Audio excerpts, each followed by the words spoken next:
Mesdames et messieurs, vous les avez, les finalistes de Nation War 5, la Corée du Sud et les Pays-Bas.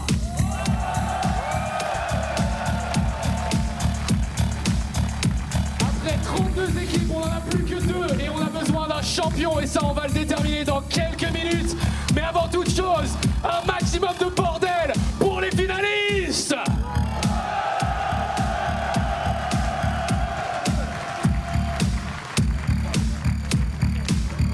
Évidemment, pour cette intro de qualité, il nous fallait nos amis de Toxic Avenger et Knight, un maximum de bruit pour eux.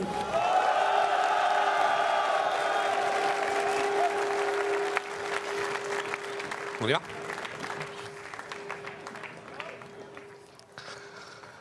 Merci beaucoup les gars. Franchement, c'était charmé. Merci, merci. Cool. Encore une fois, pour Toxic Avenger et Knight, s'il vous plaît. Un maximum de bruit.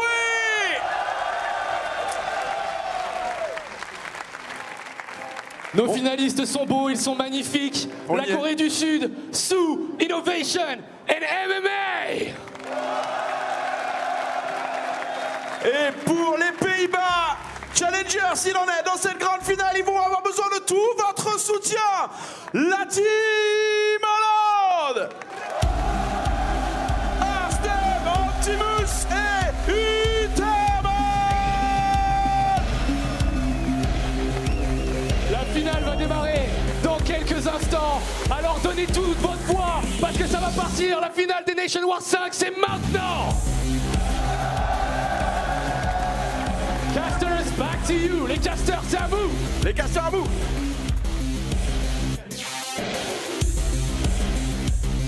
Ponka absolutely killing it on the stage in French, as always. Is there anything this guy cannot do? I was wondering. Apparently scale a camera. He's been organizing, he's been talking with the players, talking with the casters, he's casting in French, in English, he's hosting. He can just do it all. Yo, and I'm so freaking excited for this finals, man. When I got asked to do Nation Wars Season 3, I thought forward, and my top 4 prediction before the tournament started was Poland, Netherlands, Korea and Finland. That's what my top 4 was. So I was up by 1. Then I was like, grand finals. I was like, if the brackets allow it, I believe it could be the Netherlands versus South Korea. Yeah. For me, this is obviously a dream final. You were optimistic though, because you could have been not so optimistic and thought like this is going to be another Euro/World Cup. Yeah. With an early exit from the Netherlands. We can't be thinking about football right now, not when we're thinking about StarCraft. I'm really proud of these guys, obviously. I mean, Harstem. It's so cool to see that they're such good friends as well. There's a real team spirit. They're having great banter with each other. They might be the closest friends out of all the guys here. You know, it's so funny if you could listen to them in Dutch as well, because they have this tendency to translate everything, even the things you really shouldn't translate when you talk about StarCraft, just to make it sound funny and goofy. Yeah, it's hard stories. It's just like, you know, when Slaughter in Dutch would sound very funny, and it's like, ah, we gaan een slagpartij, jongen. You know, it's just like banter, it's silly Dutch talk, but it's really, really fun to listen to them. They're in great spirits, and I honestly think this is going to be a fantastic final. I just don't see this being a 5-0 or 5-1. Fingers crossed, obviously. I don't want to jinx it, but I really believe they have what it takes to bring the fight to South Korea.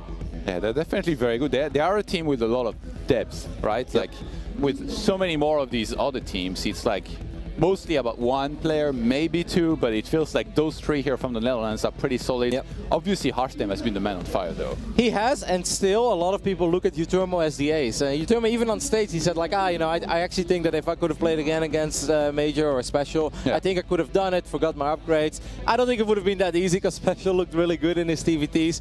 But they're both very, very good, and that's something to get a lot of confidence from, because guys, the format is changing for the finals. We are no longer doing the 4-player with 1 ace. It's a best of 9, and it also includes an insta revive. But of course, you can't revive the same player as you want as an ace match. So let's say Harstem would start off against MMA. I don't think that's necessarily going to be the first match, but let's say it would, and Harstem would lose. Netherlands could decide to immediately revive Harstem, but this also means that he cannot be the ace player at the end. But I think technically, if you have 2-star players with Harstem and Utermo, I think that format works out pretty well for the Dutch team, and it really should play into their strengths. MMA here with some pretty good stats, 7-1. and 1 all-kill so far. He did lose against Special previously when South Korea played against Mexico, but he had a win against Jam and Jim Rising. I think everybody would have lost that day against Special, Todd. I think if Special would have played against 15 men, What about Marine Lord? Prime Marine Lord against Prime Special. Yeah, that's what we need in a video game, right? Like a virtual reality of Marine Lord Season 3 versus Special Season 5. Let's see what would happen. But I'm excited, man. I'm really excited to see MMA play as well. There's a lot of MMA fans in the audience. The Frenchies, they love MMA, don't they? Absolutely, yeah. He's one of those guys that has been around forever. I feel like if you love StarCraft, you should love MMA, and in France we love StarCraft, so obviously a very popular player. Here's the Korean lineup. Su and Innovation also there. Su, obviously, he worked on that ratio a little bit. He's now 4-1 with 1 single all-kill. You know, he broke his promise. Su's promise was that he tried to win Nation Wars without winning a single game. He tried to pull a Stefano, he said in the interviews, but then he started, and things looked a little dicey against Zhuge Liang, but he turned it around. It looked rough against Zero in game 2. Turned it around with those Mudas. The Moss Zero had his dream start, where you feel like everything is going his way, and Su turned that around as well.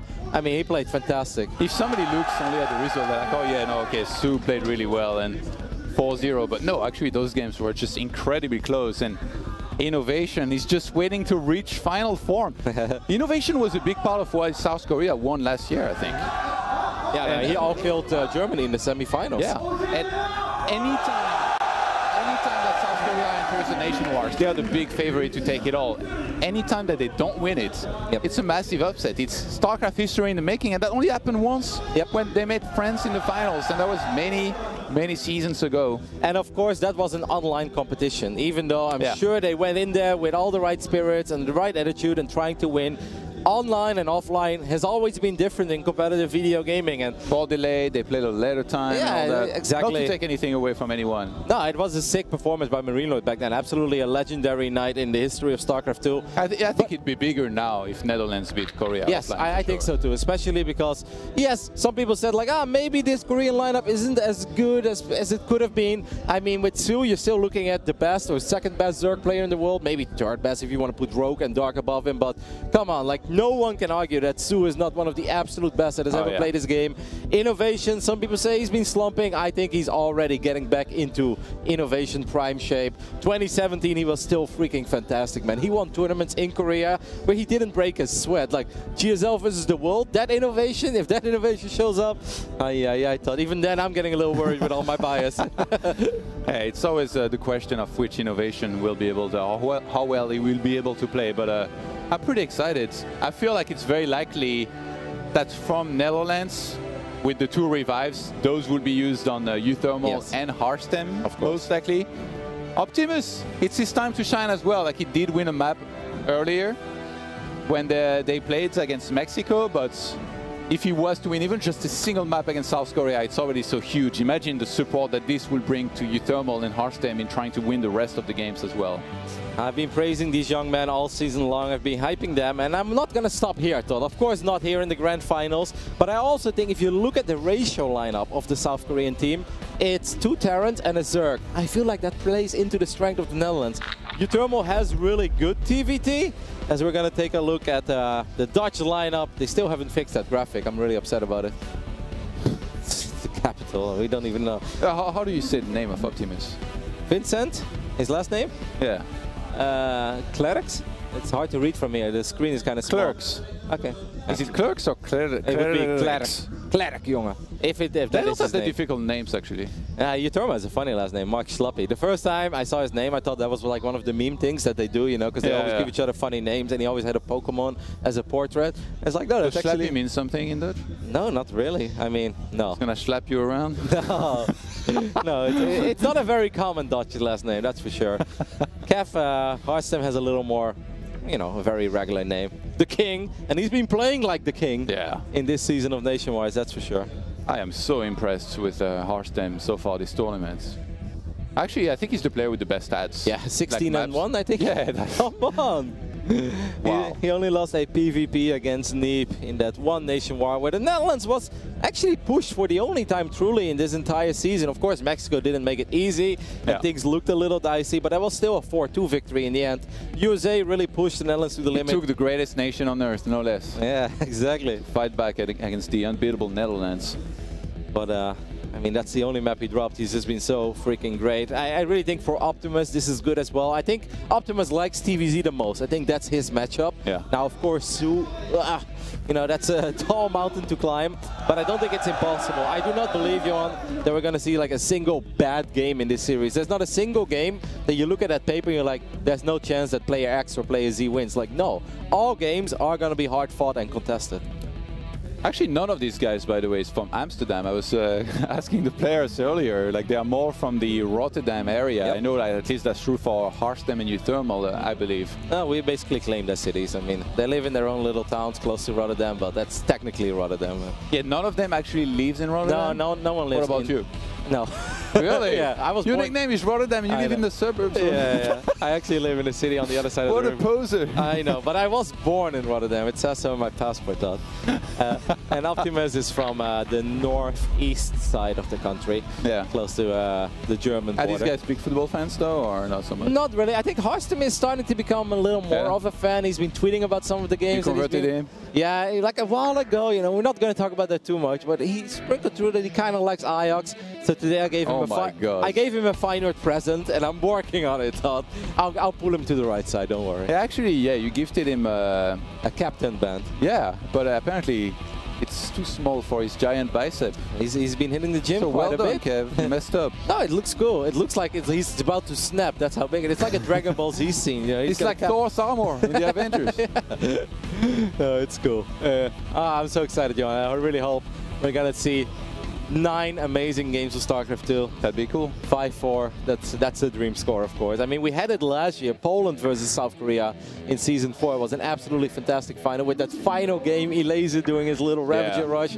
Whew, Innovation just too good and too solid to die to that. That was so close, though. That was so close as well. That was freaking epic. It feels like it's the likely scenario, though, right? Innovation being the final boss. It's almost like, you know, it's pre-written, scripted, right? He's the last guy and he's just too solid to be broken, and then Korea wins. So it's really for the Netherlands, I guess, to try and break that somehow. And I feel like gaining momentum from one of the first few matches is going to be very important, because if the Netherlands goes down like 0-2 already, it's going to start looking really bad against a team like South Korea. And South Korea, of course, everything that goes for the Netherlands, this Insta-Revive and Ace match is also pretty freaking good for South Korea, because that technically means that you can have Sue with 2 lives and Innovation with 2 lives. Yeah. There is an off chance that maybe they use the Insta-Revive on MMA. I don't see them, if it ever goes to an Ace match, to use MMA there, but yeah, you know, both Sue and Inno are obviously freaking champions and have won so much in their career. Stuff. It's hard to judge MMA's level, you know, like we saw him play well sometimes. They know his MMR on the Korean server, so he's been streaming a little bit. Yeah, but like he's not supposed to be in the shape of old just yet, you know, obviously like he was in the army for quite some time, so it's always like the question of how well can he play, can this crowd maybe make him play even better? I wonder who they side with actually. Because the crowd has been siding a lot with the Dutch players, and I feel that maybe it's because they're European and they're very likable guys as well. But anyway, they love MMA too, though. Yeah, yeah. I believe the interview is ready, so let's head to the stage and let's hear from these players.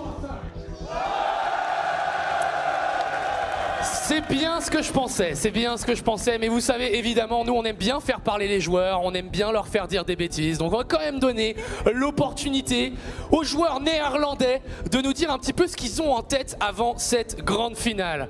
I'm gonna start with Harstem. Harstem, dude, how good are you in Nation Wars? Are you like the best player to ever play StarCraft ever, period? Yes. That was an easy one, that was an easy one. So, is you Thermal, I mean, you haven't got the time to shine except against Neeb. I mean, against Neeb it was quite good, but after that, what's happening? Will you have to play against South Korea? Honestly, my record doesn't look great, but all my matches have been against really hard opponents, and I still think my double victory against Neeb was pretty important, so I don't feel too bad about my performance. And you should. Donc évidemment, il se sent très bien par rapport à sa performance.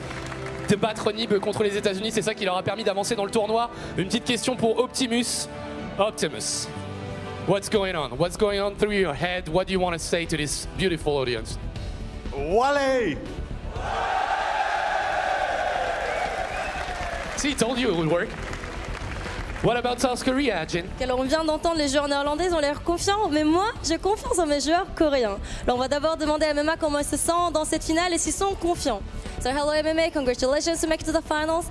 And I'd like to know, how do you feel right now? I'm a little bit nervous, but we're gonna win. Vous l'avez entendu, les confiants, ils vont gagner. Et alors, Innovation, et toi, du coup on va lui demander quel score il prévoit pour cette finale. So, if you had to make a prediction about this game, what score would it be? 5대 2나 3으로 이길 것 같아요. So he thinks they're gonna win 5-2 or 5-3. It's decent. So who do you think will lose those games? 5대 3이라 그랬는데 그러면은 3번 이상 진다는 뜻이잖아요. 그래서 누가 질 것 같아요? MMA 수.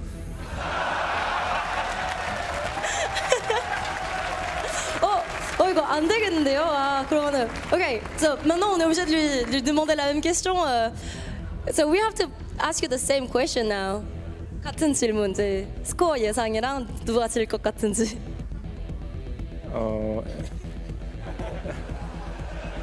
MMA Innovation.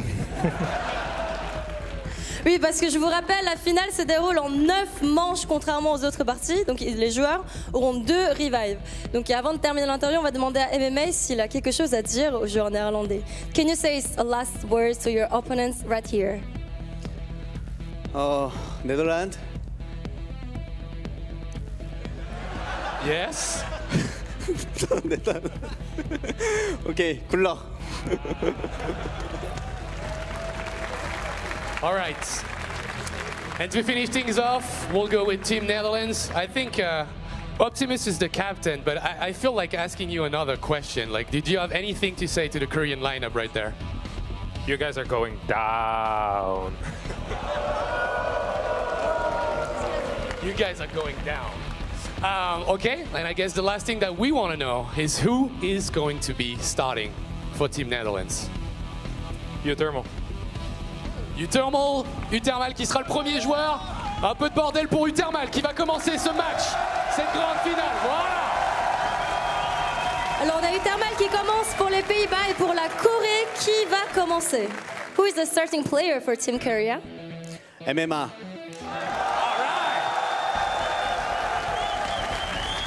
There you have it. The first game of Nation Wars 5 Finals is going to be Uthermal versus MMA.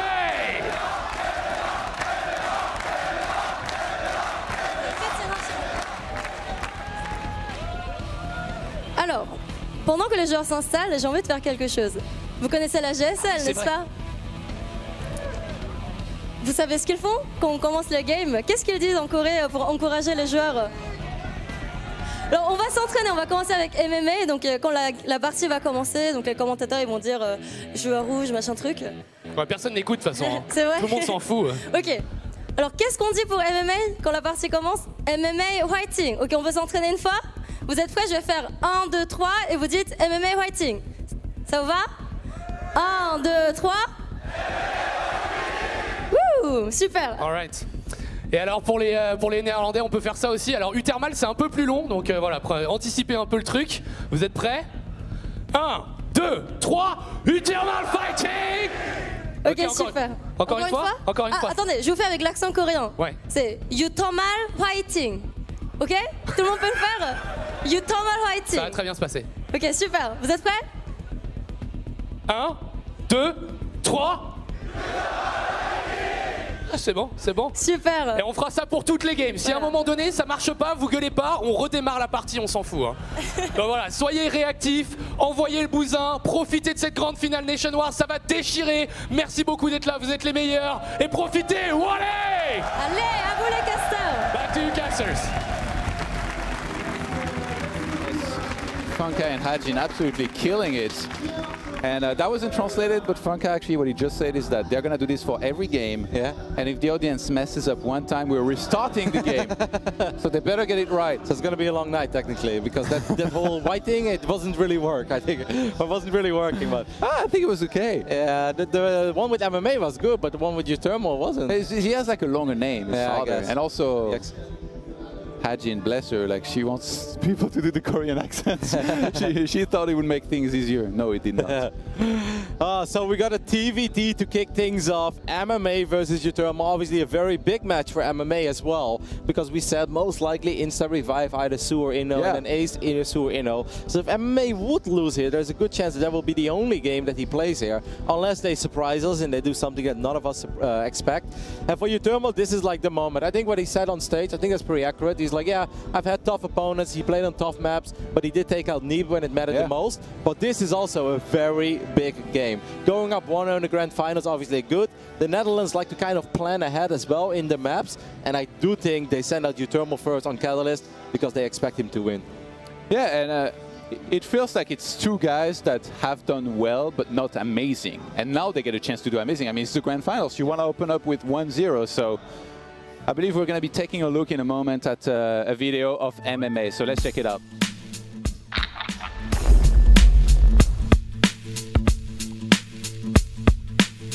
규리. 아씨, 둘 다 아닌데. 이윤수. 토스 어피. 홍대 쇼핑. 아, 어려운데. GSL. 더블 그룹.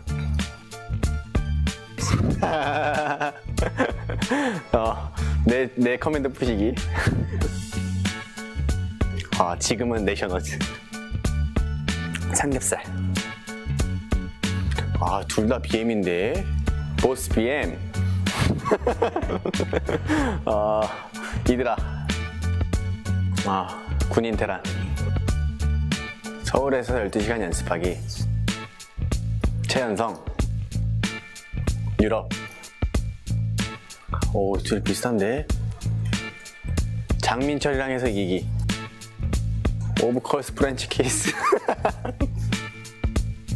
무쌍. 찍먹. 양주. 양주 중에 무슨 양주 안 먹어봤어.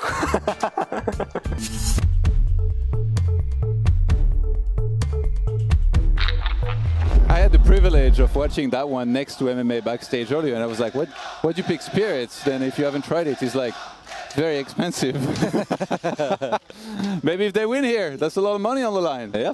I mean, the price a whole bunch of spirits with this. Price pool, of course, got even bigger because of Matcherino and all those awesome portraits that a lot of people are rocking on Battle.net. It's really fun when you play some ladder games and you see all those little country balls.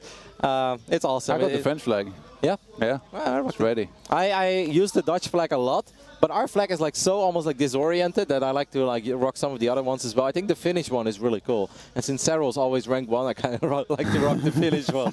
See if it helps a little bit, you know. I don't think it would, actually. No, I didn't. I went down. But it's still cool. All right, guys, we're almost ready to go here with the grand finals of Nationwide Season 5. It's been a pretty long season, 3 weeks of non-stop casting from the studio in Paris. And then, of course, we took a little break to book all the flights, make sure the players were available. And now it's time for our grand finals, the Netherlands versus South Korea. I couldn't have picked a better one myself, though. And the cap has come off from Uthermal. So things are going to get serious here in a second. Very important to open up with a map win here for either team. We're going to be playing on Catalyst for our first map. TVT on Catalyst. The games that we did see of MMA this season, Todd, and also on his stream, there is one thing that still stands out. He is so hyper-aggressive, yet he expands like a madman at home. I've seen him go up to 4 bases at the 6-minute mark while killing the other guy that's on 2 bases. It's like, none of this makes any sense. You're literally making fun of all the rules that we have in StarCraft right now. MMA is crazy aggressive, but I think that Uthermal knows that. Don't forget, Uthermal spent a couple weeks in Korea as well to practice, played a lot of ladder, and obviously played against MMA quite a few times. And MMA has always been known for his drops as well. So if you can kind of kick into gear, get a some lead and get to finally dropping, definitely could be able to do very well. It's a beautiful trophy, Todd. Over here on the left up side, we're looking in the main base of our Dutch Terran player, representing Team Liquid and the Netherlands. It's Untitled.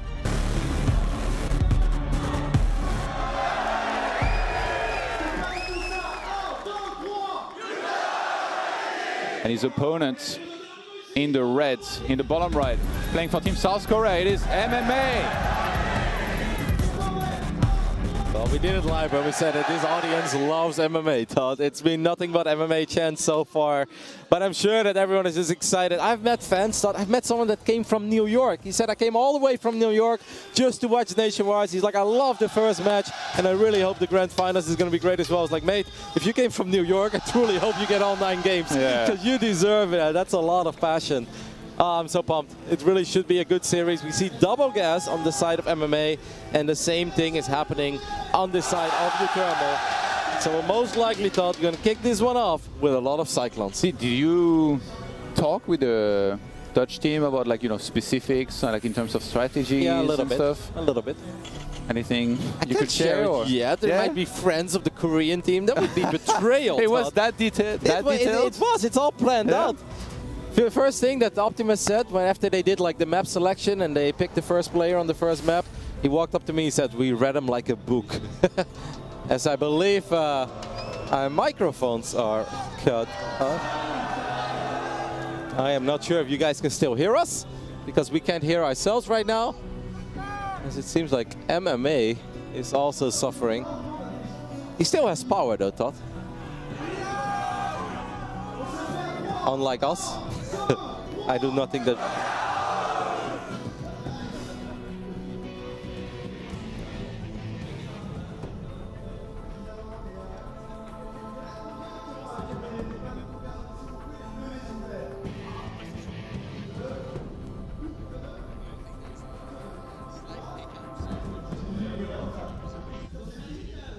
It almost seems like a power outage, because the lights went off as well.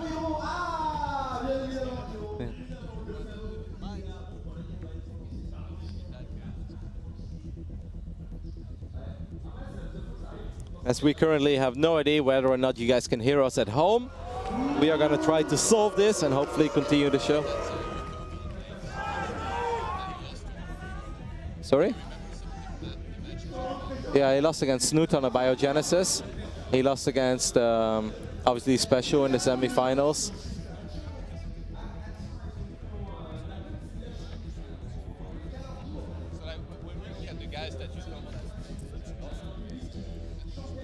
Yeah.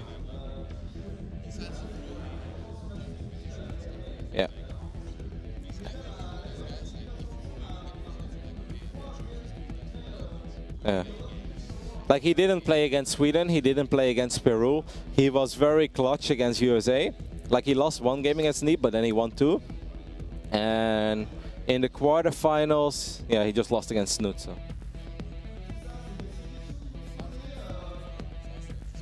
He all killed everyone.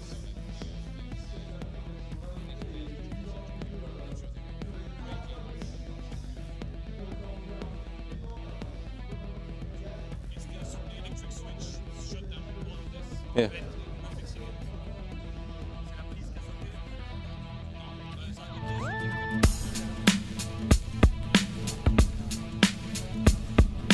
Little counter. Bio. Easy. It's kind of even, I think. Little counter. Bio. Easy. It's kind of even, I think, but TY. Full for chip. 2x proxy. Way bad.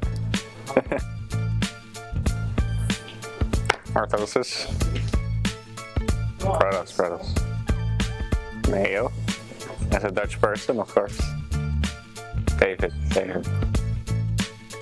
Adept, I think. Nothing's worse than Brutal Infestor. Rotterdam. That's a tough one. I think I'll take the BlizzCon one just for the prize money. But prestige-wise, kind of close. StarCraft. Team Victory. Team Yona, Team Cero. I have to choose. Can I choose the substitute, Arnovic? Sure. Yeah, I'll go with Arnovic. Turkidano. Robin. French kiss is nice. Why do you keep making me choose? Funka, I guess.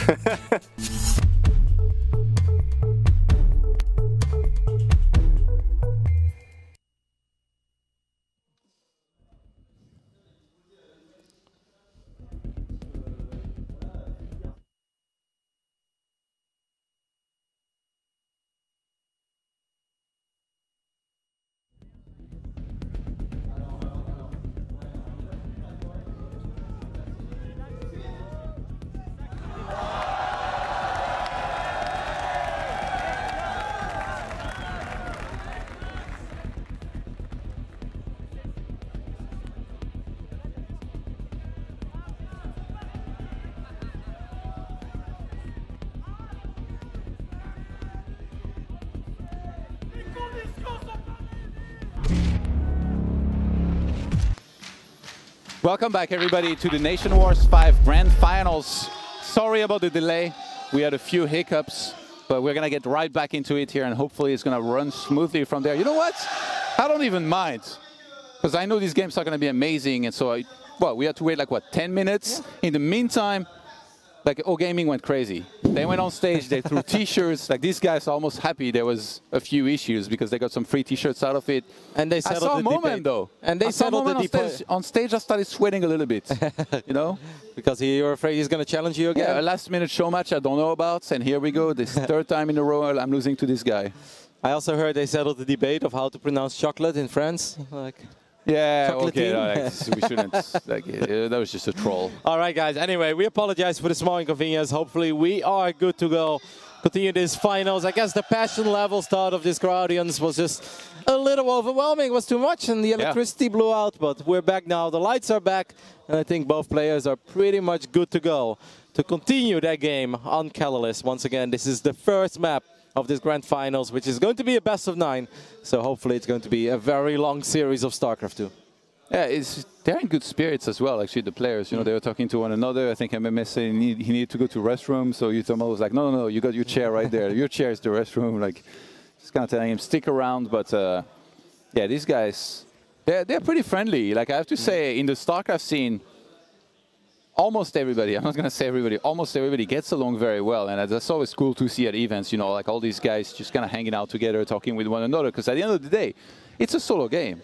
Yep. Like, obviously, like, we're playing as teams here and as countries, but it's one-on-one when you enter the field. But yet somehow, you know, these guys, everybody's mature enough to talk strategy, talk about their passion and all that together, which I think is really cool. Yeah, I think it goes for a lot of nations we saw this season in Nation Wars, that there is really, really good team spirit. I spoke a little bit about the Dutch team, but the Korean team is absolutely no different. They've been super fun, guys, throughout the season. I understand that it was almost impossible for everyone to watch every single day because we were on for like 18 out of 21 days at one point. But the Korean interviews have been a lot of fun. There's been so much banter between Sue and MMA and Innovation, and they're all kind of teasing each other. Even early in this video, they're supposed to talk about their first match against Finland, and instead the only thing they talked about is how bad their teammates are and who is going to lose it. They've got definitely a special team spirit. Yeah, it's fun. I love the interview, actually, just before we were going to get started here, where Hajin asked Innovation, like, what's the score going to be, and like, who's going to lose? And that was pretty epic when he said Sue and MMA. So we'll see if that comes to become the truth here. I also love the way that Innovation always brings a message like that, because you can already see he's like kind of having his little cheeky smile. You already know what he's going to say before he says it, and then it's still funny when he actually does. Because it's coming out of Innovation, you know, Innovation and banter in 2018. I think Name a more iconic duo. Yeah, I think it's happening, though. I think it truly is happening. So I believe that we are currently setting up the game, guys. So hopefully real soon we can truly kick off this grand finals, because we did the player intros and we saw a bunch of gas being mined, but that's about it. I'm pumped for this game, though. I'm looking forward to seeing some hyper-aggressive MMA flying over some missile turrets and just going in. Oof. Yeah, that would be pretty scary, actually, if he was to do that. MMA for the longest time actually has been known for his medivac drops. And that's, like, you know, that sounds like a very general thing without much substance to say. But actually, Metalopolis days, he played, like, I think it was GSTL against Don Gregu a bunch of times. And that was back at a time where if you could drop 2 medivacs into places at once, you were basically God. And he was dropping all over the place, doing big attacks, playing with massive bio-armies, and just playing very solid, getting all these upgrades throughout. And I remember seeing those games and being like, wow, like that guy's like the Terran that I kind of look up to, and that's really good. There were many of them back then. Yeah. But I think it's really cool that he's still relevant many years later and still playing the game very at a high level, very competitively. I mean, of course, he had a little bit of a break because he had to do his military service, but he's been practicing quite a bit. He already attended a Home Story Cup, which was by now like 4 or 5 months ago-ish. But that tournament obviously came a little too early for him. He still showed some good games, but obviously it wasn't the MMA from the old days. That was a straight-up winning Home Story Cups, or winning almost everything that he attended, because he was that good. But a lot of time has gone by ever since, and MMA has put in the hours, and obviously thought he didn't come to France to hear this crowd chant his name and then go down in the first match. So. And eat baguettes. I think it's going to be a bloodbath, this one. I'm really, really excited. Channeling your inner pig for it. Of course, you know. So we don't have a Zerg around. Doesn't matter. Pig sees a bloodbath in everything these days, and it's okay. Definitely does. Here we go, guys. Back into map number 1 here of these grand finals. A TVT between Uthermal and MMA.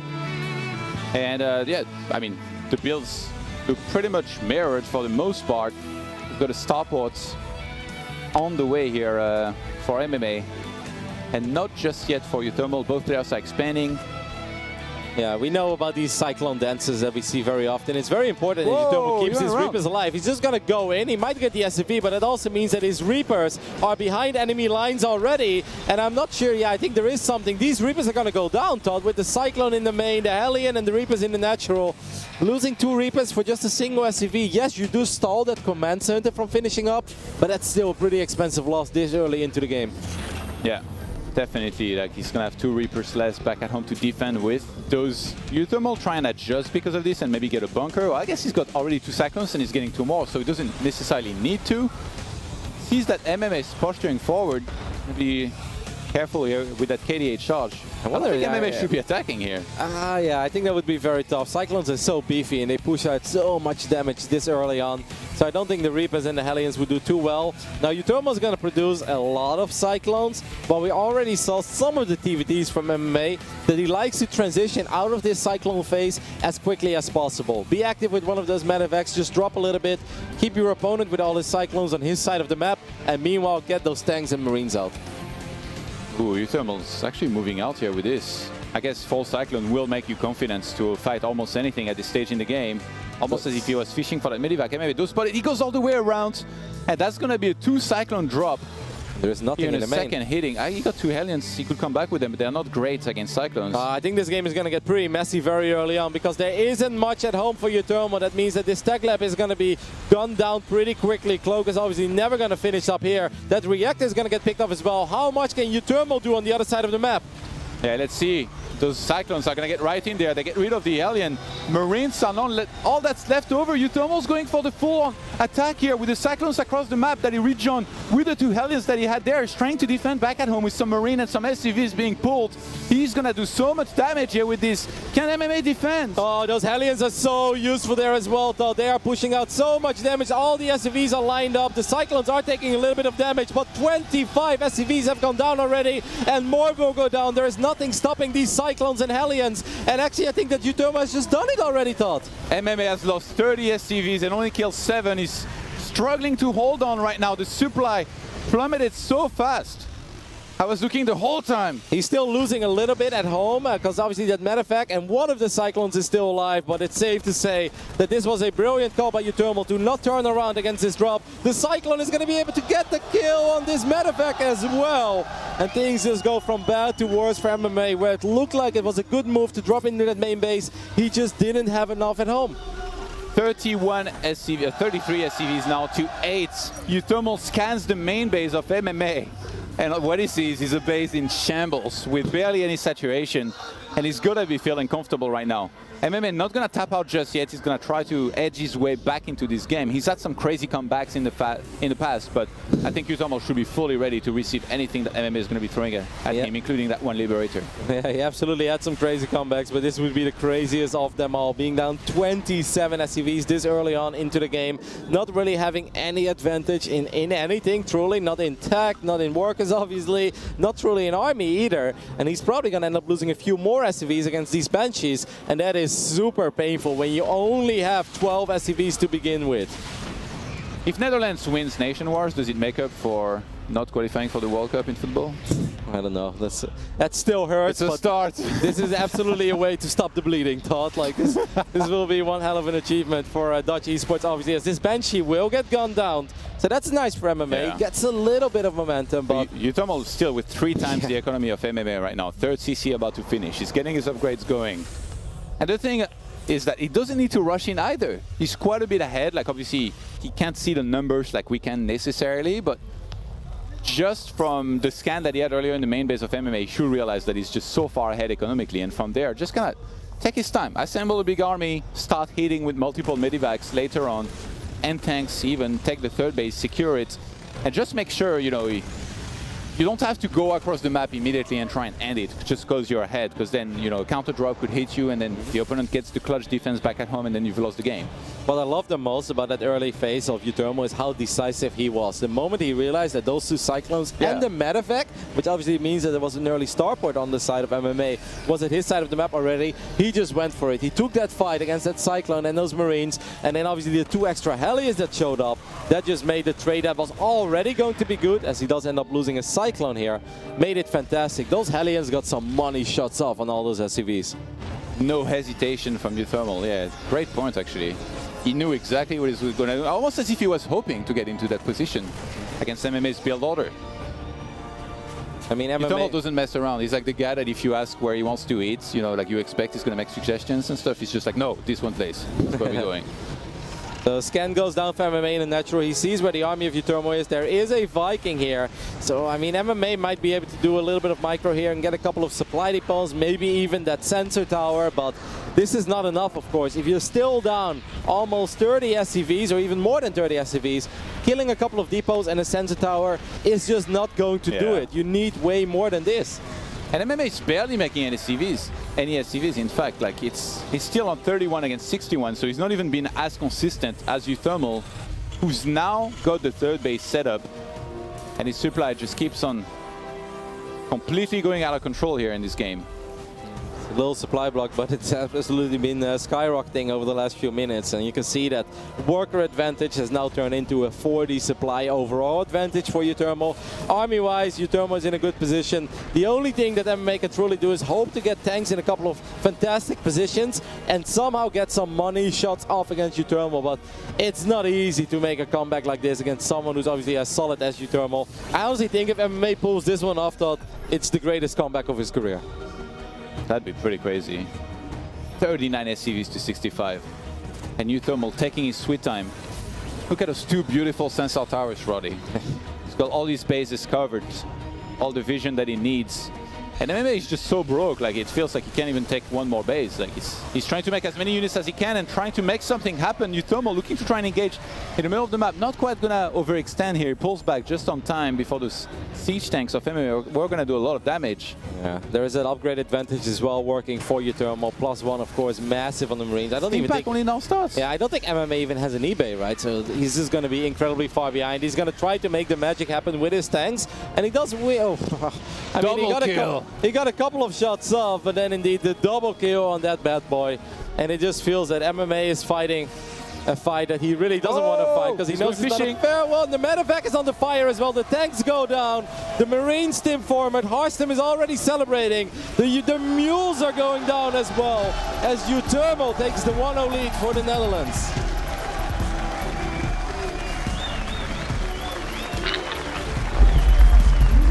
A fantastic performance here from Utomo in game number 1. So solid, no hesitation.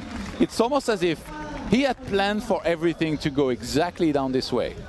believed in the power of the Cyclone and he went with it. He went for that reactor, he delayed his starport. MMA went for that fastest starport. And obviously if Uthermal would have turned around, tried to chase that medevac, things would have been fine. If he like drives all the way back home, it would have probably been really good for MMA. But Uthermal realized that if you have a medevac and 2 Cyclones in my main, in this phase in the game, you don't have a lot at home. And that's obviously the case. I guess he had a bunch of Marines, which are just like garbage against 4 Cyclones.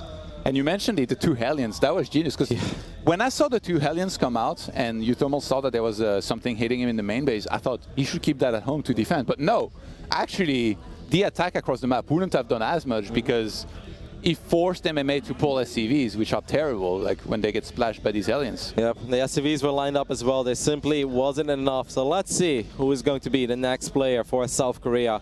Is it going to be Innovation or is it going to be Su? There's obviously a small chance that they would use the Insta Revive here on MMA, but we're all kind of expecting the Insta Revive to go to either Su or MMA. Excuse me, either Su or Innovation, and then obviously one of those 2 being the ace player as well, because they simply have been, you know, more active over the last year and a half in StarCraft. What do you think? I think they're going to bring out Su, because I think that Innovation has been struggling a little bit in TVT. He took a couple losses, of course, against Special. Even on the ladder, Uthermal said, like, I mean, look at these Hellion stuff. They're getting the money shots off. Yeah, that was crazy. Like sitting safely in the back as well. Even that mule doesn't know where to go. That mule wanted to jump from that cliff right there. That's how desperate it was. Like if I can see them, they can't see me. That's what this mule's thinking. It's like, I'm going out in peace here. And of course, that medevac going down just made that things. lock was clutch as well, not letting that escape. And I mean, 44 to 18 supply here, just so hard to come back from. I mean, MMA did do a good job of replenishing as much as he could, but it was just too much for you. Don't even dropping the man mule. Yeah, I know. Get out of my game. In game 1 of a best of 9, that's a little bit risky. I don't think you want to make these guys too angry. Quick thought, who do you think? I think Su. I think Innovation. Yeah. You know, he's in good spirits. He's ready to stand up. Give it to us, guys. The production doesn't know. They're wondering. I think it's Su. Yeah, I think it's Su as well. Yeah. Innovation just looks like he cannot be bothered right now. Now, of course, Su had a fantastic showing against Finland, even though he was in trouble in all 3 games. Well, maybe against the Maz-Zero, he wasn't technically in trouble, but things were looking good on paper for our Cannon Rusher. But Su, in the end, took care of that weird build as well. Oh, look at that mousepad, though. He's using the official StarCraft WCS mousepad. Maybe a sign for things to come. Su is moving to Europe. He's like those European WCS Challenger qualifiers. Everyone says they're so tough. Let's see how tough they are. Where do you think Su would live if he would move to Europe? Germany? Yeah, safe pick. Yeah. I think he would move to the Netherlands. Yeah. The greatest StarCraft country in the world, Todd. So he can finish second from there, like Feyenoord does every season. I wish we did. Top 4 is good in general. Oh, you guys won last year, right? Yeah, yeah. First time in 90 years, but it worked out. So Su is going to be our next player here. Su had a sick Zerg versus Terran. At least all of us thought it was sick when he went up against Special. Now, some people did say maybe he threw a little bit, but I think Special just played out of his mind that day. But I do think it makes sense here. Don't forget that Uthermal also took out Innovation at the Intel Extreme Masters Katowice, right? So I think it makes sense that Su comes out here. Yeah. And I think we're going to be taking a look at a video here of Su in a second with some rapid fire questions.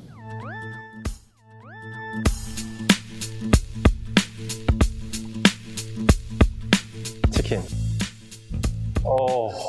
진짜 어렵다 이거. 테란, 오피. 이신영. 솔로. SOS. 마이 롤모델. 에펠탑. 네덜란드. 삼겹살. 강령호. 레바절? 아, 레바절. 아, 개별종. 그거.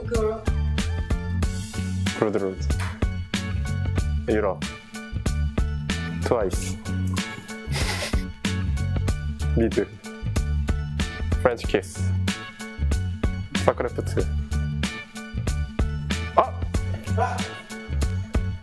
Of course, 큐리.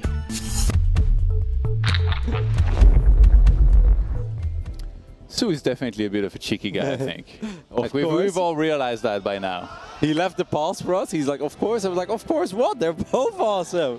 It's like Gyuri. But I think it's because they all interact with Gyuri a lot more than they do with Smix. Obviously, Gyuri is there almost every single day at the GSL. So I think that makes sense. It's a safer pick. You know, otherwise they come back and they won't get an interview in the round of 16 next time, Todd.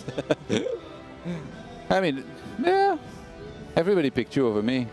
I didn't even ask to be a part of this. And then like I watched these interviews, it's like rodeo Todd, and obviously everybody's gonna pick you. You're the people's champ. Well, they just asked Utermo, little Kevin or big Kevin, and he picked little Kevin.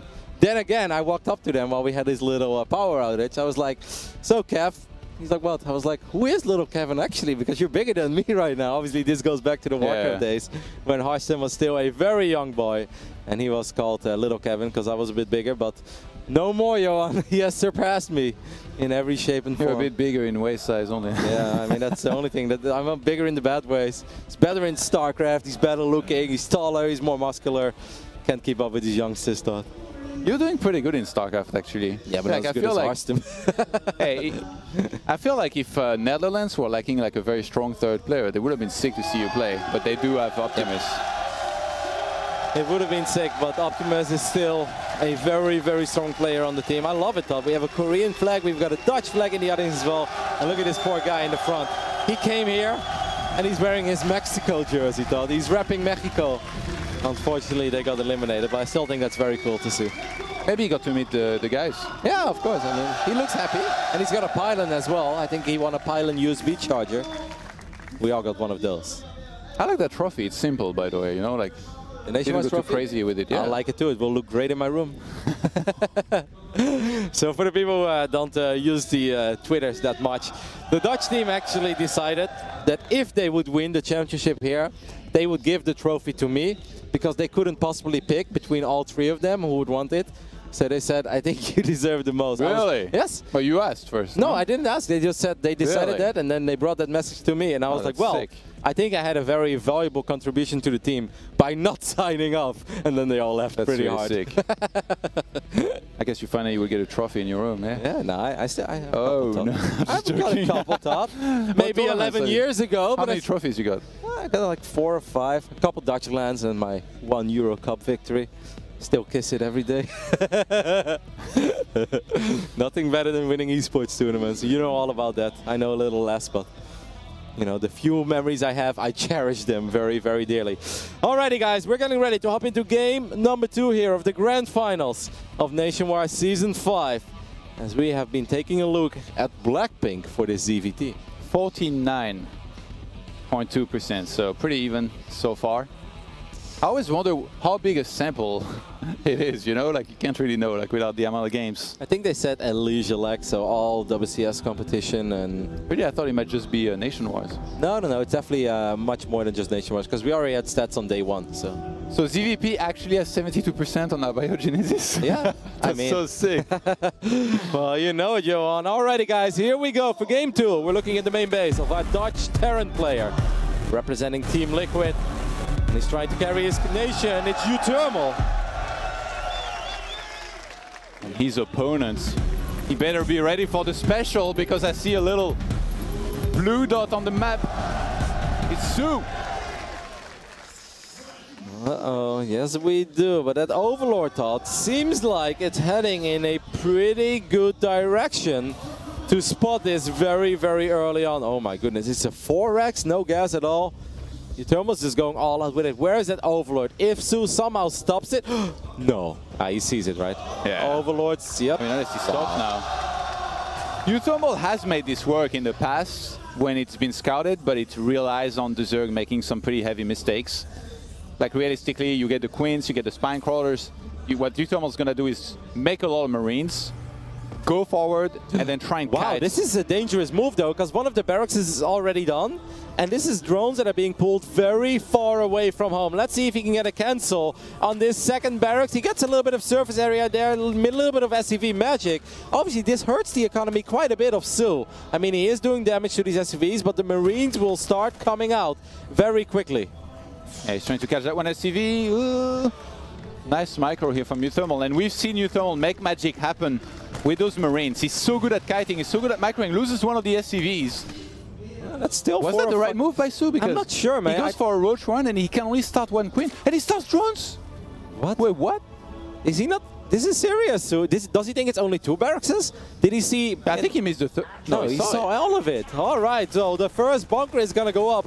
Very questionable decision making there by Su, because he lost a lot of mining time, and that's mining time that he really needed with his roaches and ravages as well.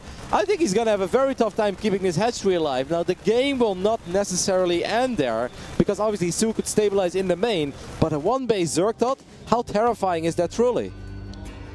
I mean, maybe he has to go all in, proxy? right, if he stays 1 base. Yeah, he might proxy a hatchery on the other side of the map. 3 roaches are now on the way. We can only expect Ravagers are going to be made here with this.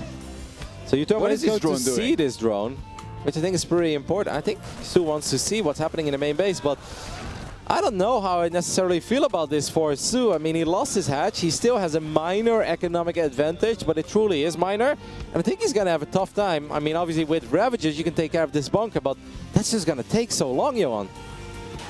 It might be Reaper time here in a second. I think Uthermal really wants to start a factory first. Yeah. Actually, no, he's flying that back, except for the 1 barracks that he's sending forward. I like that a lot for the scout. I mean, he's just going to contain Su for as long as he can. He still has his Marines alive, which is very useful. This drone is a very confused little drone, Todd. It's been all around, and I don't think it necessarily knows what it wants to do for a living. If it wants to morph into something. Uthermal has played it right, by the way. He didn't overextend or anything. He's like, I kill you expo, that's already enough damage, I'll just contain you. Considering the fact how early this was scouted, I think this is pretty damn good for Uthermal. Oh, he killed a Ravager. Wow. See that body right there? He must have gone there with the Marines. And then move shot. That's actually massive, man. Picking off a Ravager with the economy that Su has. He doesn't exactly have the economy to make a whole bunch of them. That was 33% of his Ravagers. Yeah. I don't like it that much for Su. I really think that the drone pool was a little unnecessary. It was so far away. I think he was hoping to get the SCV that was building the 2nd barracks, but he just didn't get it in time. He is still being contained. That command center is already building for Uthermal on the other side of the map. The factory is done. The starport is on the way. I mean, what does he have to worry about? Maybe... I have no idea actually what he has to worry about. I just don't see Uthermal dying. I think Uthermal played it right as well. He didn't immediately rush for an expand. He made sure he kept on teching. And now he's really going to put Su under a huge threat whenever he reaches whatever it is he wants to go into. If it's like a Cloak Banshee, I think that could be really good against a low econ Zerg. Yep, and don't forget about that layer being very late. So Cloak Banshees will be very, very useful because there's not going to be any overseers. There might be, you know, a Spore Crawler being thrown down in the main base. It would be very useful for Uthermal to spot this hatchery that's building on the right side of his bunkers. If, you know, if you go there with 8 or 9 Marines, I guess then the Ravagers will chase you down. But it's still going to be useful. He's already starting to produce Hellions as well. I really like where this is going for our Dutch Terran, Todd. Salvage is the both of the bunkers, so Uthermal gets a whole bunch of minerals back for this as well. He's going to a Banshee, which is going to be great against Ravagers if they were to attack, because he can just dodge the corrosive bite and take those guys out. But right now, Su's on the offensive. He's only on 26 drones, so he kind of has to make something happen. Ideally for him. Against the Cyclones and the Marines, Uthermal wants to fight here on the high ground. He wants to get a Ravager. He doesn't get it. Good movement there by Su. Excellent reaction. And this means that most of these Marines are actually going to go down. I think that was a very questionable move. As these Hellions will drive by, he still hasn't spotted that base on the right side of Su's main. The Rowty Hellions going for the drive-by. Tries to get the That's what's Banshee. gonna happen this time. Ooh, some corrosive bite actually lands. Oh, he's shooting at the Cyclones as depot. well. The Ravager, excuse me, the Cyclones were actually targeting the depot there for a little bit, but one Roach was left behind and the Banshee will still clean this up in the end. That corrosive ball will not connect with anything. Maybe the Cyclones and the Banshee can start pressuring this expand that's on the low ground, as that creep will start revealing the fact that there is a base here right now. So Uthermal knows. I think that's going to be tough to defend for Su after just losing a couple of his Ravagers. Does he even have a Spore? I don't think I saw one start. Nope. And Cloak just finished, I believe. Wow. If that Banshee just goes straight into the main, but that's obviously something we know. That's not something that Uthermal could possibly know, but he does activate Cloak here, and he's just going to go for the Queens instead. And for Su, even if he just ends up losing a Queen and 5 drones here, that's already devastating, but I think he's going to lose a lot more, Todd. Yeah, first Queen here dies at the front. Now the Cyclone's going crazy onto that third base. Some Hellions are going to rejoin them. Su struggling to keep his units alive. So far, he hasn't lost a crazy amount of drones just yet, but that might change in a second. Yeah, that second Banshee is going to show up as well, Todd. These Banshees are already doing a lot of work, but I feel like they could have done even more. Instead of just fighting the army, and most of these roaches will get picked off. A mule goes down. Uthermal is sure that he has the victory here already, as he's actually going to repair his Cyclone, which is a pretty sick move, of course, as well. Those Banshees are doing so much work. GG! Uthermal takes the 2-0 lead here for the Netherlands. Wow, did not expect that. Uthermal showing up in the grand finals and going up 2-0 here. And now he won the crowd for him, Todd. It was all won them over forever. Yeah, exactly. Now, what do you do if you're South Korea? I think if I'm Su, I'm angry after that game, and I want to be insta-revived. Well, being emotional is not necessarily the best choice, right? But maybe, yeah. I think it depends on map. That's true. Just look at the map and then decide from there. I can take a look for you. Innovation still looks like yeah, it feels like he's going to be the last resort, but we'll see. So I think, yeah, Su's likely to come back. It's going to be Neon Violet next, Johan. And after that, it is time for a Biogenesis, and then eventually Acid Plant, Backwater, and Eastwatch. So Neon first. What do you think? I think I would like, I mean, it does have a pocket expand, but I still think that Neon Violet, Su, I would go for Su. I'm a little bit surprised at the reaction by Su, by the way, to go for roaches and give up his export like that. I don't think I had seen anything like that before. Like, if you know it's 3 barracks this early, I feel like you can go for Queens and Links and just buy time for some spines, and then you're fine. You can just drone up and be okay, but just to play it completely differently, and Uthermal was comfortable the entire game. And you mentioned it, like, he could have gone for the drones, but I think he realized there was no detection, so he's like, I'll just kill your entire army. Even that mule, you know, repaired a whole bunch, and he had Cyclones plus Banshees synergizing together. This is a position that the Korean team has been in before, and they've turned it around in the past. But if this man starts feeling it, and I think it's safe to say, Todd, after these first 2 games, he is feeling it, things are starting to look a little grim for Team Korea. Of course, Innovation still has 2 lives, and Su still possibly has a life or MMA. But, you know, this is obviously not the start that Korea would have hoped for. The drone pool, man, it just felt too late, right? Like it's going to be Innovation, apparently, that's going to come out. So the machine has been awakened. Skynet is loading up. He's going to try to punish the guy that lands mules against his opponent. Maybe even give him a taste of his own medicine. Oh, I think that will happen, actually. Yeah? You know, you think if Innovation wins, he can land the mules? Oh, not just one. He's going to save up energy and like make it rain from the skies, all 7 of them. They played against each other at Katowice, though, and back then Uthermal was able to get that surprising victory over Innovation. They recently played each other on the ladder as well. I think a lot of people see Inno as a big favorite here, which I think he is, but I think he's a favorite, not a big favorite. I think Uthermal seems to be feeling it in these grand finals so far. He's been playing really well, but before we get going with map number 3, we're going to head to a break, and then when we come back, we'll continue with the grand finals. See you guys in a minute. Don't go anywhere.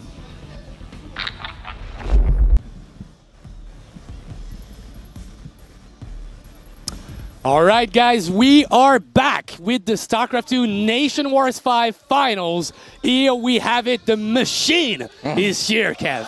I know, Innovation. So this also means that they will have to insta-revive Innovation. If Innovation doesn't somehow all-kill here, which would be a little anticlimactic after this very exciting start. Like, Innovation shows up and he's like, all right, this was a great show, 5-2, let's get out of here. It was nice. But if Innovation would drop a map, they have to insta-revive Innovation, because he cannot be the ace player and be insta-revived. Exactly. And obviously you do want to insta-revive someone. You don't want to drop this revive. You know, it's like, you know, we're Korea, we're too good. We're not going to use that second revive. It's a handicap for them, you know? It's like, you guys are cool. We don't need that insta-revive thing. We'll just put all our eggs in one basket and believe, you know, we'll get the job done here. This is going to be a sick TVT, man. These two have actually played a lot more than people, I think, are aware of, especially with Uthermal spending time in Korea. Even yesterday here, when they were all practicing from one of the internet cafes in Paris, they ran into each other in the ladder. And I think this is going to be a very, very exciting one, Funka. It is going to be a cheeky one indeed. That series is going to be super important for South Korea. They are down 0-2 in this match, and as Kev said, it has to be an Innovation revive if he does lose, and then after that, another revive. We go into a quick video about Innovation.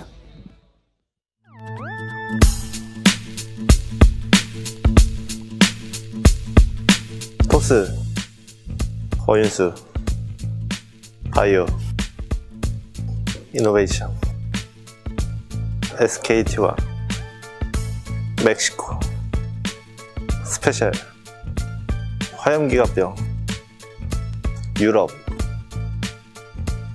겉절이, 프라이드, 올킬, 트와이스, 크로아상, 이노베이션, 큐리, 로터담,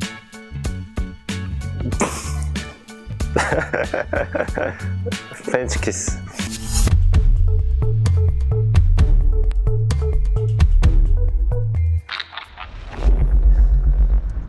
All right, now you know Innovation is into French kissing, but also into Rotterdam. I feel honored. I Yes. did not expect that coming out of Inno. I'm not exactly like super close with him. I have a couple of fun evenings. Always try to spend some time with the Koreans as well, because of course I have more chance to spend time with the non-Koreans. I love these events, so when I do finally have the chance at like a global finals or at a super tournament, I do think it's very cool to spend some time with them. Just hearing that man say your name does something with you, Funka. Yeah, that's actually why I wrote those questions and I added Funka to the mix, expecting him to say Funka, but it didn't still work. Never said your name, has he? Never said my name. Never said my name. I'm a really sad Terran. But it's okay. Now the machine is in the place. And as you said, it would be quite anticlimactic, but he could just all kill right away. That's something he's done in the past. He has that capacity to do it. The question is Uthermal beatable? Like, he feels like he's on fire right now. He is, and there is something about foreign Terrans that are in general like the least successful of the foreign players. We always have our super successful Zergs, and we've had our Protoses dominate in the foreign scene. The Terrans are often a little bit behind, but they do shine in all kill formats apparently. We had Marine Lord, we had Special. Anyway, here we go. Looking at the main base of the man. That's up 2-0. It is Uthermal. Can he do it? Can he repeat the feat of Marine Lord, who was able to take down that guy not only once, but twice in Nation Wars 3 in the bottom right, representing Korea? He is Innovation. I cannot believe he's on the barcode right now, Funka. Doesn't matter. How often does he ladder? Anyway, there we go. How often does he ladder in the first place on Europe? And it's not like we're going to play against a Terran who just beats the living crap out of us. It's like, I have no idea who this is when you just know that Innovation arrived in Europe. It's like, that's not. This is the least successful barcode of all time, maybe, because there is no Innovation in Europe. Like no, this guy is not part of the scene usually. That's a different brand of Terran. So I like it already from Uthermal. He goes back into a build that we've seen him use in Neon Violet Square before in the TVT matchup, which is that early CC, actually CC first, which is considered to be way too greedy in TVT, but he actually feels like he can pull it off. And I guess the map is quite useful for that, because the Reapers are really hard to control on this map. There is not that many ramps that he can abuse. So let's see what he decides to go for after that. Usually drives you towards a timing, strong timing with a lot of units. And let's not forget that if you want to play very heavy on the Cyclones here, Cyclones have to go up a ramp into the natural, unless they want to take a detour. But then you have to go through a minor choke point. Neither of those scenarios are very appealing to a player that has Cyclones early on and wants to be aggressive. So it's obviously a little bit of a risk that Uthermal is taking here, but I'm curious to see how it will play out. Yeah, interestingly enough, proxy we'll pull a starport? couple SCVs. Does he go for CC first into proxy starport? That'd be quite crazy. That second SCV that was pulled near the natural is actually going to build a bunker, because he knows there is a lot of potential pressure, but the Reaper is already there. That SCV is as good as dead, and it's now dead. And that means it's going to be a little harder to get this bunker up. Of course, well, 2 SCVs went down. I guess the scouting SCV went down in the main base as well. Now, Innovation already knows, of course, that something is weird. Unless you're doing your placement matches, you're not expecting a bunker in that phase in the game. Definitely. Unless it indeed was a command center first opening. Innovation finds the other SCV in the map as well. What a start for Innovation. He gets 3 SCV kills before truly anything has happened in this game. Yeah, and definitely now that starport has to go down the main. I don't know if it was his original plan. It did Yeah, look like maybe this it SC was. was a proxy stop, but Maybe he just wanted to have a very weird scout and see if he could somehow squeeze into the main base to see if there was a reactor on that factory or if there was going to be a quick star point. obviously information and knowledge in general is power in a game of StarCraft 2, as you know. But that's a rough start for Utomo. I guess he's into a command center first, which is not a bad build at all, economically speaking, but he did lose 3 SCVs. That Hellion is going to confirm about everything that's here. They saw the Cyclones, saw the 2 Reapers, and we've got a Banshee and a Cloak follow-up from Ino.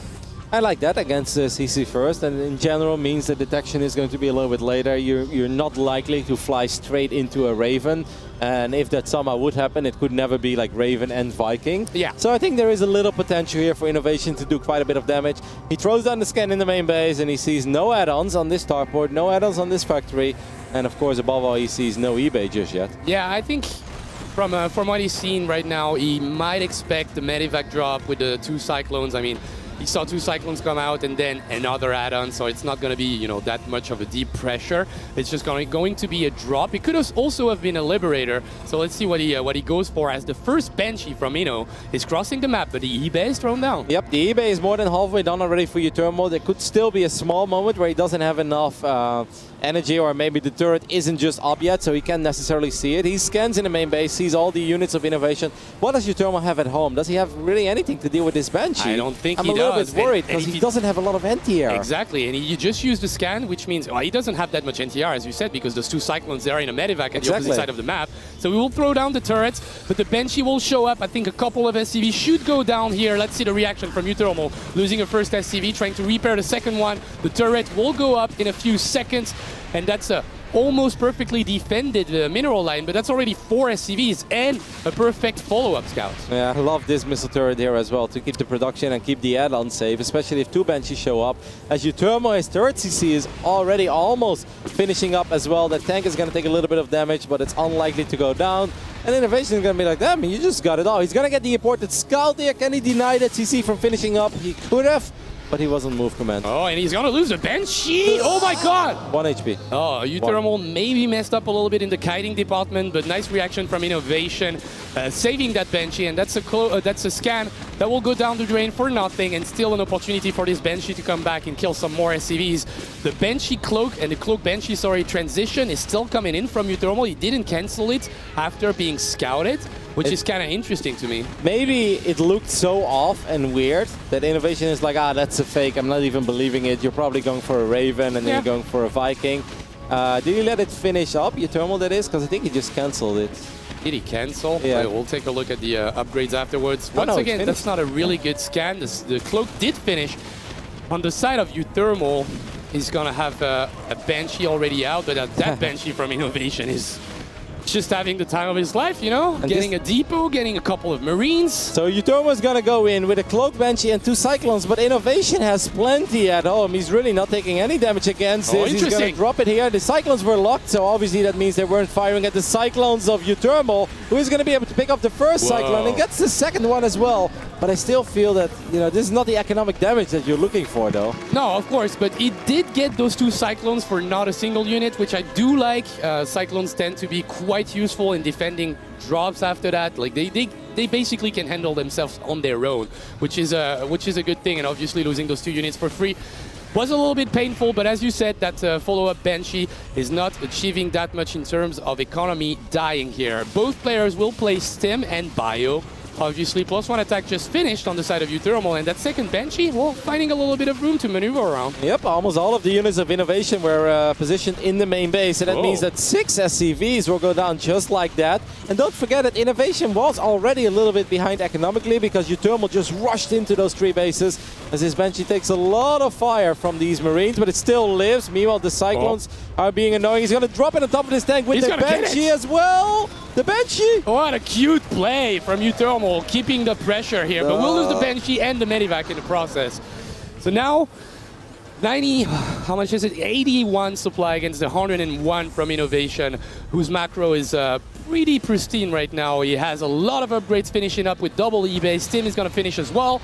We'll lose the Banshee in the end towards that turret on the 3rd base, but Innovation still in a pretty decent position in this game. Still anybody's game, I would say. Yeah, the double eBay is massive, though. We all know how important our upgrades are in those Marine battles, because Marines fire so fast with Stim. So upgrades, of course, super important for those units.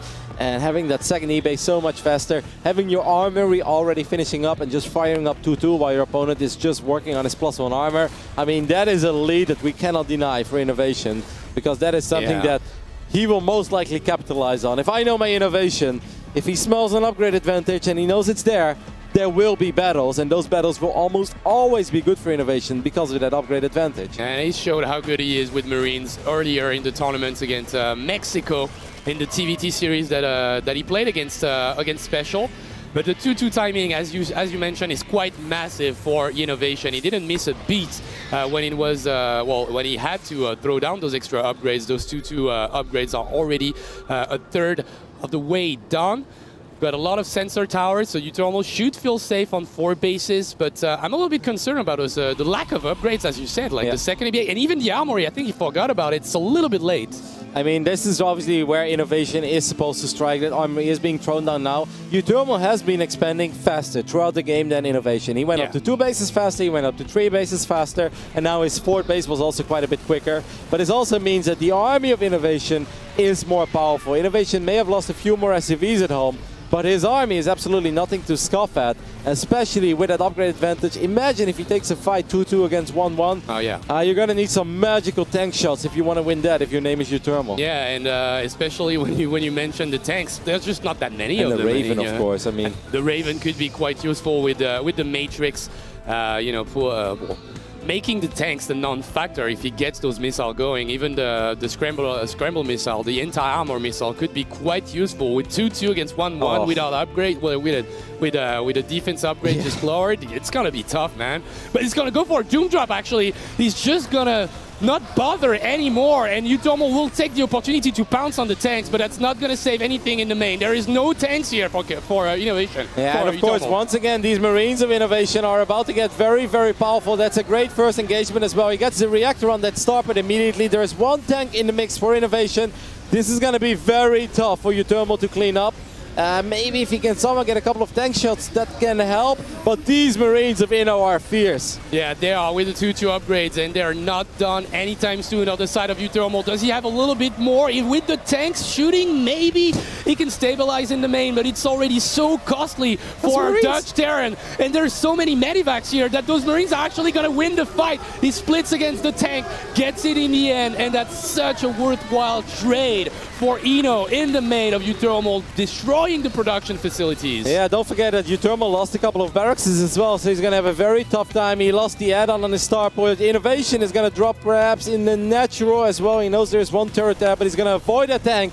Innovation is all over Utermal here in game number 3 on Neon Violet Square. And I think he's about to get the first point on the board for Team South Korea. Yeah, it took a long time for Korea, but they're definitely doing it. Utermal is just outclassed here. GG! Innovation takes it for South Korea. And now we've got a game, Kevin. What a drop. Now we've got a series on our hands indeed.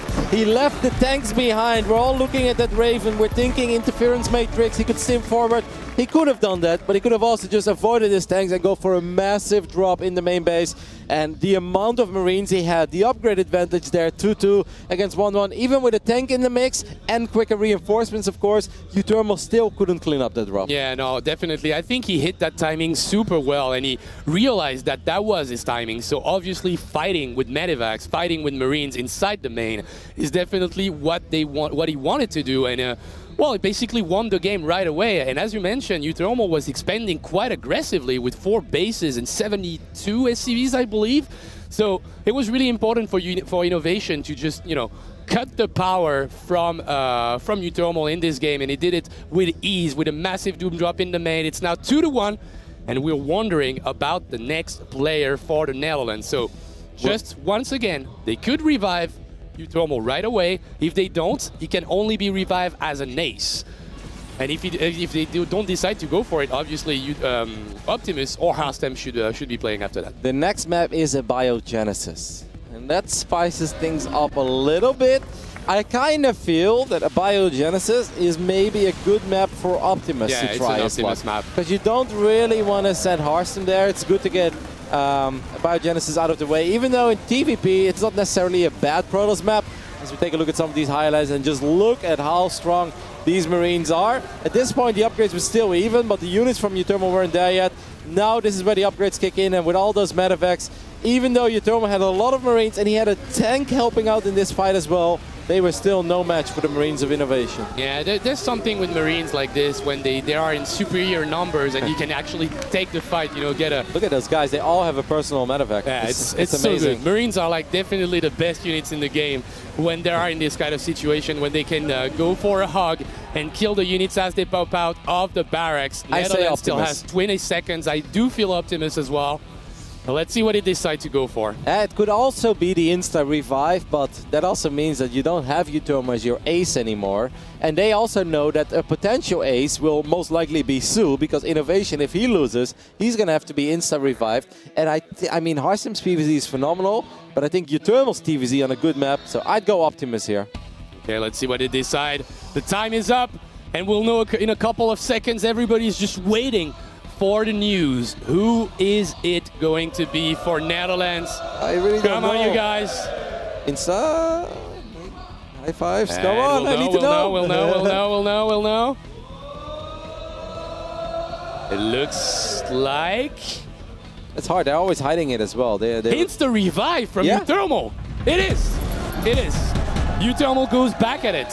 Maybe that has to do with Harstem's his PvZ being as amazing as it has been lately. I mean, he hasn't dropped a map against any Zerg throughout this entire tournament. Now, of course, he hasn't played against a Zerg like Su, but his PvZ has been looking so good that maybe they feel having Harstem as ace is a smart thing, because Su is an almost guaranteed ace with South Korea, unless they would revive MMA and surprise us. But yeah, we'd be pretty shocked. Yeah, it'd be pretty shocking, because just in terms of form, Su is in a better form right now. He showed it in the semifinal. Definitely, he wasn't playing that well beforehand, but now we're in live finals, and suddenly the skill of Su is just out of the roof. And I guess MMA in a PvT against Harstem, that feels like he's on top of the world. I don't think that would be a great call. So just believing in Harstem's PvZ, I think, is a smart choice. And also, I mean, Utermo getting the rematch here against Innovation. Even though Inno looked in control in that game and he looked dominant, of course, Utermo went for an off-build.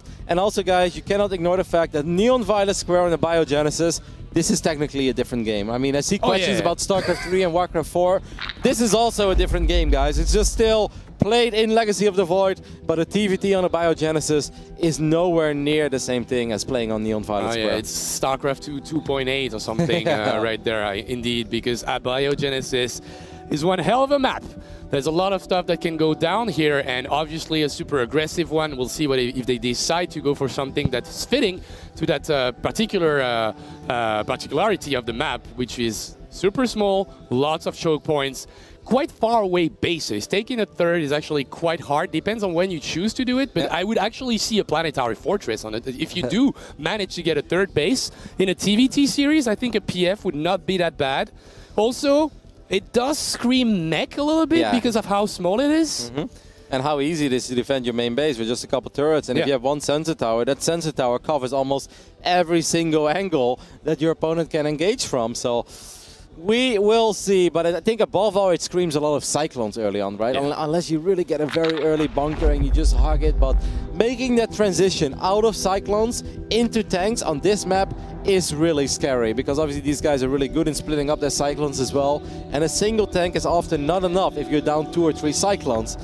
I mean, one of the best games we saw all season long was the TVT on this map. Hopefully this one will deliver too, Fonka. Oh yeah, I do hope that. And in the bottom right, he took him upon himself to revenge. He is Utermo. Just lost to Eno, but he wants another shot, Kevin. He wants more of this man. Who could possibly want that? Well, I know it's not me. Representing South Korea, it is Innovation. Look at how focused he is. That's so crazy, because we've seen a lot of, callers from Innovation, trolling a little bit in the interview, lots of smiles, lots of human emotions in general. And then when it's time to perform, when it's time to game, then suddenly you go back to the machine that we know and love. Yeah, I mean, obviously, being down 0-2 is always kind of like, that's a serious moment. You can't just step in with like smiles and giggles and be like, oh, okay, if I lose here, it's going to be 0-3 and we're going to have a fun time. So obviously he came in hyper-focused, and I think he played a really, really solid game on the Untitled Square. His expands were always a little bit later, but he was in control. He was the one doing the majority of the aggression in that game, and obviously he was on top of his upgrades and his macros. So even when he ended up losing a few SCVs, he replaced them just as quick. And the moment that he saw an opening, he went for it, and he just ended it. That was technically his first real attack of the game, and he straight up ended it. Yeah, but I think really, like, strategically speaking, he played a brilliant game, because he knew about that window that he could hit, and he did it with ease, with a massive Doom drop into the main, just relying on those Marines that were the heavy hitters there. So really, really, really well played by Innovation, but that's something we can expect from a guy that has that kind of pedigree, that kind of results in general. So let's see. None of those players went for a really aggressive build on one base, even though Uthermal is going to go a little bit deeper and he will lose the Reaper in the end. A little too greedy there. I desperately wanted to get that Reaper that I believe went down to like 3 HP or so it was. And this forces Uthermal to perhaps play a little more safe. He is not going to drop his CC on the low ground. Instead, he's building it in his main. So, of course, that's a little less economical from our Dutch Terran, but it is a lot safer. Yep, CC on the high ground as Innovation expands on the low ground quite easily here. Cyclone production, as you expected in this map, obviously is well, just not stopping from any of those two players. The reactor just finished for Ino, who will start producing some Marines, but now the transition happens on the side of Uthermal. Is it double Cyclone? It is. Yeah. I mean, we saw what he did with just 4 Cyclones against MMA. Now, of course, that was a unique game because the 2 Cyclones that MMA had were on the other side of the map. Obviously, Innovation was watching those games very, very closely. I assume, since he's producing a lot of Marines and he's not putting the reactor on that factory, that Innovation should really throw up a bunker, like pretty damn early. Because bunkers are kind of annoying to deal with for Cyclones, as one of the Reapers will get taken down, because obviously SCVs can repair the bunker, then you can pull the SCVs away, it can always come back, and as long as the Marines are safe, they can push out quite a bit of damage, and then we do have that bunker by Innovation. I think that's an excellent call, Fonka. It is a really good call. If he doesn't throw it down, then suddenly he could be in a rough position. But is he actually gonna... Now that you see that you can't load up your Cyclones, if he does that, he's so crazy. He is 1 Cyclone and 4 Marines, so he's just gonna rely entirely on that bunker. But he has nothing to put in There's right now. nothing in this bunker, and Uthermal is already here at the door. That's 4 Cyclones. The bunker might fall down. I think there's the DPS, and what a great grenade from Uthermal there.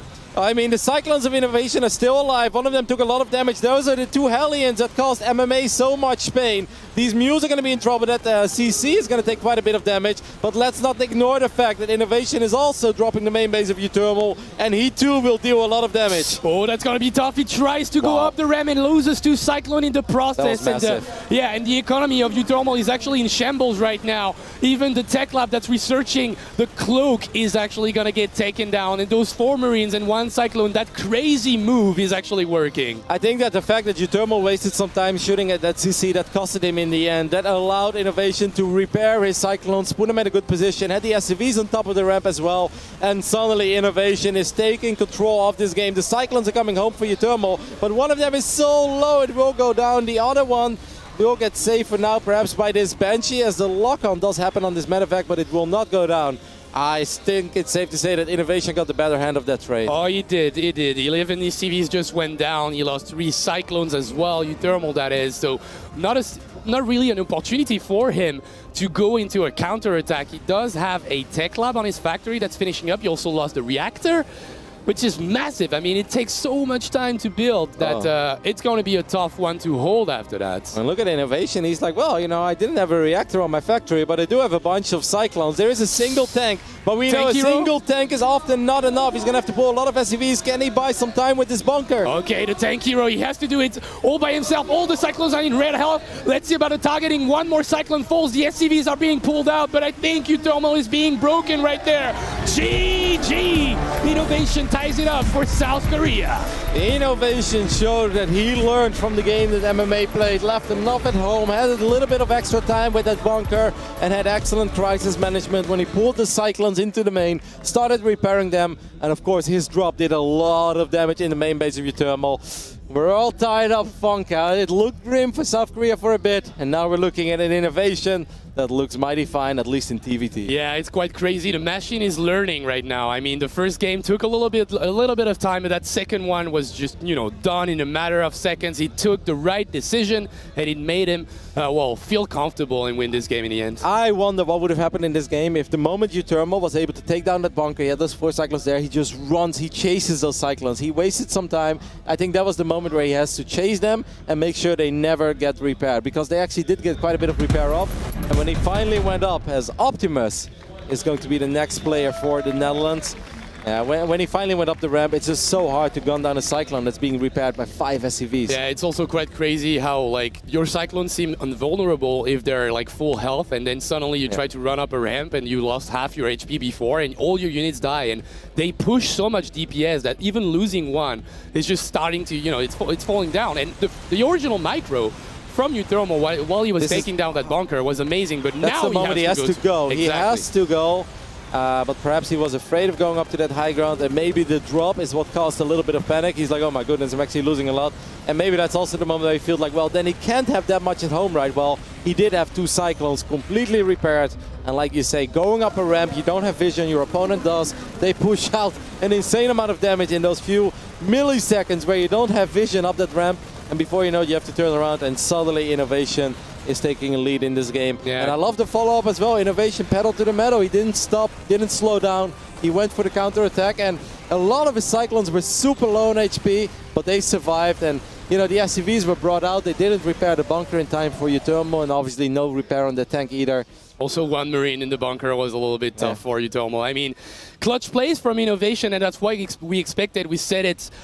In general, he actually performed super well. We're going to a quick video about Maturino, and we'll come back after Bonjour that. à tous, c'est Coca. Je vais vous guider dans la démarche d'achat d'articles Nation Wars 5. Funka here. I'll be walking you through the process of buying our special StarCraft 2 Nation Wars 5 items. The 5th edition of the National Team-based tournament will offer special in-game items and an exclusive t-shirt. Thanks to our partners, Maturino and Blizzard, you'll be able to show your support for your country and the tournaments inside and outside of game. Here is how you do it. First, connect to maturino.com/NW5. You will be warped into this page. Click on Sign in the top right and choose your preferred account to link to Maturino. It can be your Battle.net, Facebook, Google, Twitch, or even Twitter accounts. Now, scroll down the page and select the package you want. In terms of in-game items, you can buy any of the 32 national portraits to represent the country you love, support, or wish you were born in. I see you, South Korean portrait buyers. These portraits are at $2.47, and 30% of this will go to increase the prize pool of Nation Wars 5. You can get as many portraits as you want, but if you are a true hardcore fan of Nation Wars, we got you covered. The complete bundle for StarCraft 2 Nation Wars 5 will cost you $18.59 and will offer the entirety of the 32 national portraits as well as the 4 emoticons and 3 sprays created for the tournament. All of those are designed by the talented Nicolas Chossois. Once again, 30% of the price will go to the prize pool. Last but not least, if you want to represent StarCraft 2 Nation Wars 5 in real life, like a boss, you can get your exclusive t-shirt designed by Nicolas Chossois for $23.57. Once you selected the item you want, click on it. Select your region in the top right, the quantity you wish to acquire, add a contact email, type in the amount of money you need to pay for your items, and click on deposit. From there, you'll be able to use your PayPal account to add the required funds to your Maturino profile. Once it's done, go back to the Maturino page, check the tiny box to agree with the terms of service, and click on purchase. You made it! As the stretch goal will get closer, some surprises will be unlocked for you guys. Visit the main page of Nation Wars on Maturino to check this out. If you have any questions, don't hesitate to visit the description section of the page. You'll find plenty of useful information about all the process of buying Nation Wars 5 items. Enjoy the StarCraft 2 Nation Wars 5!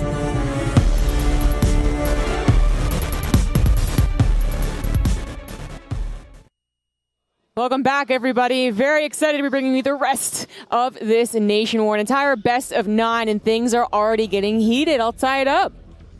Thank you, Funka, by the way, for the explanation video. That was very well done. I thought you were calling me Funka, and I was like, I did try to bring the hype, Todd. Thank you very much. No.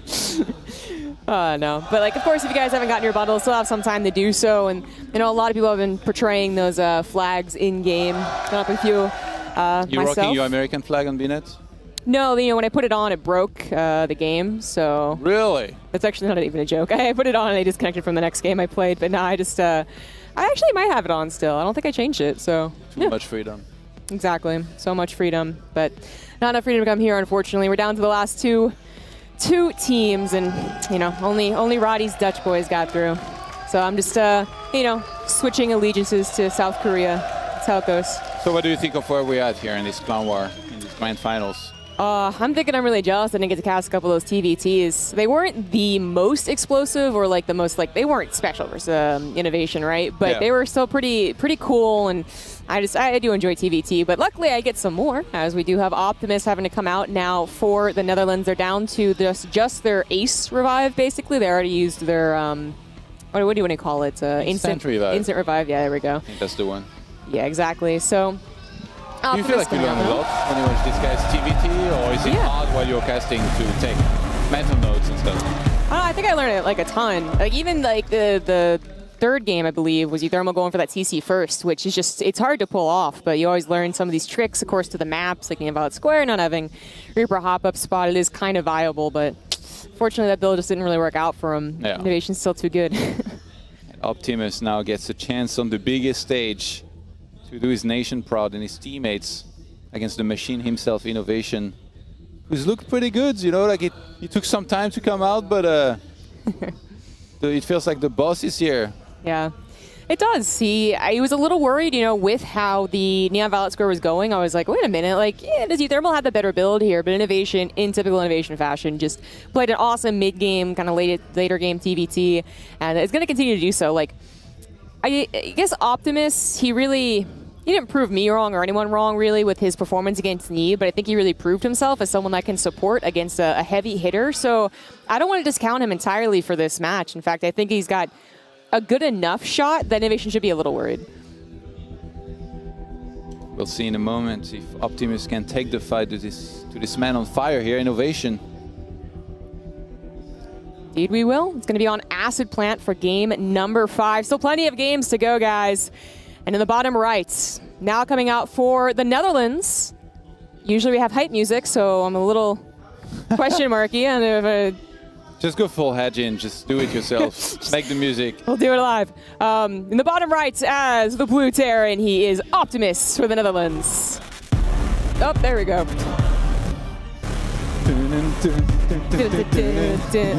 Perfectly timed.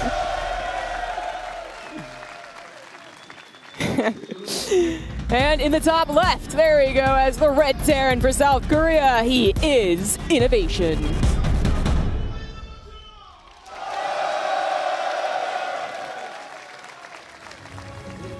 No pressure, Optimus. Right? The entire country wants to see you win. Yeah, I mean, has to be tough, to be honest. Like, right? Like, he's attended offline tournaments before, but now he's playing for his country, and it's just technically, in the first place, a single map that is coming out on and has to beat Innovation. Mm-hmm. That has to be tough on, on you mentally, right? Yeah, of course. I think anytime, like, as Roddy's kind of been saying for a while, you get to go to Paris, you get to experience the country, and then you might play one game and lose, and then that's it. Like, it can be a very disappointing setup, but I think that's Euthermal kind of maybe had a guiding hand here, giving him 2 TVTs to study Innovation's playstyle from. Unfortunately, Innovation's playstyle is still kind of just like, I'm so solid, there's nothing you can read into me, which is unfortunate, but maybe there's something Optimus is going to try that's a bit different. Perhaps Mech, suppose. We didn't get to see that from the Euthermal series. I mean, we're on Acid Plant, right? Like, Mech can be very good on this map. We've seen it in action before in some of those TVTs. And we have a Cyclone here being made right now from Optimus. Reapers are going to clash in the middle of the map. And it looks like Optimus might be able to get the snipe. Can he get it? Oh, he gets so close, but Innovation's trying to get a win. Optimus Draws the first blood. Nice. I mean, staying on top of the ramp like that was not the most, like, you know, genius move. Like, it does happen a lot, but Innovation just playing right into it. Now also getting a little bit tricked with 2 Reapers out. Just a bit of a dance here, and the Reaper of Innovation goes down as well. Optimus showing how good he is with Reapers. Those Dutch players and their Reapers, I don't know what it is, but they got some really good micro.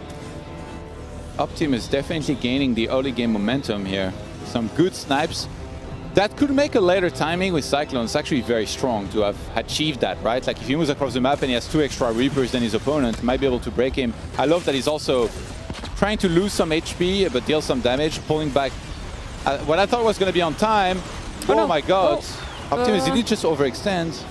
A little, yeah. Not using both Reapers against the Cyclone and then just not using the last one at all was definitely a mistake. It's also supposed to soak instead of the Cyclone, but I mean, very small stuff here, just very, very small skirmishes. The real meat and potatoes is going to happen actually very soon, now that they both have their 1-1-1 up. So we're going to see like what type of damage, and maybe a medevac will come out. Actually, it is for Optimus versus the Liberator for Innovation. Optimus will have to see if his defense holds up here. You can see Innovation. That was weird that I thought he was going to send the Reapers in, take some damage, pull back, let them regenerate, and then go again. But no.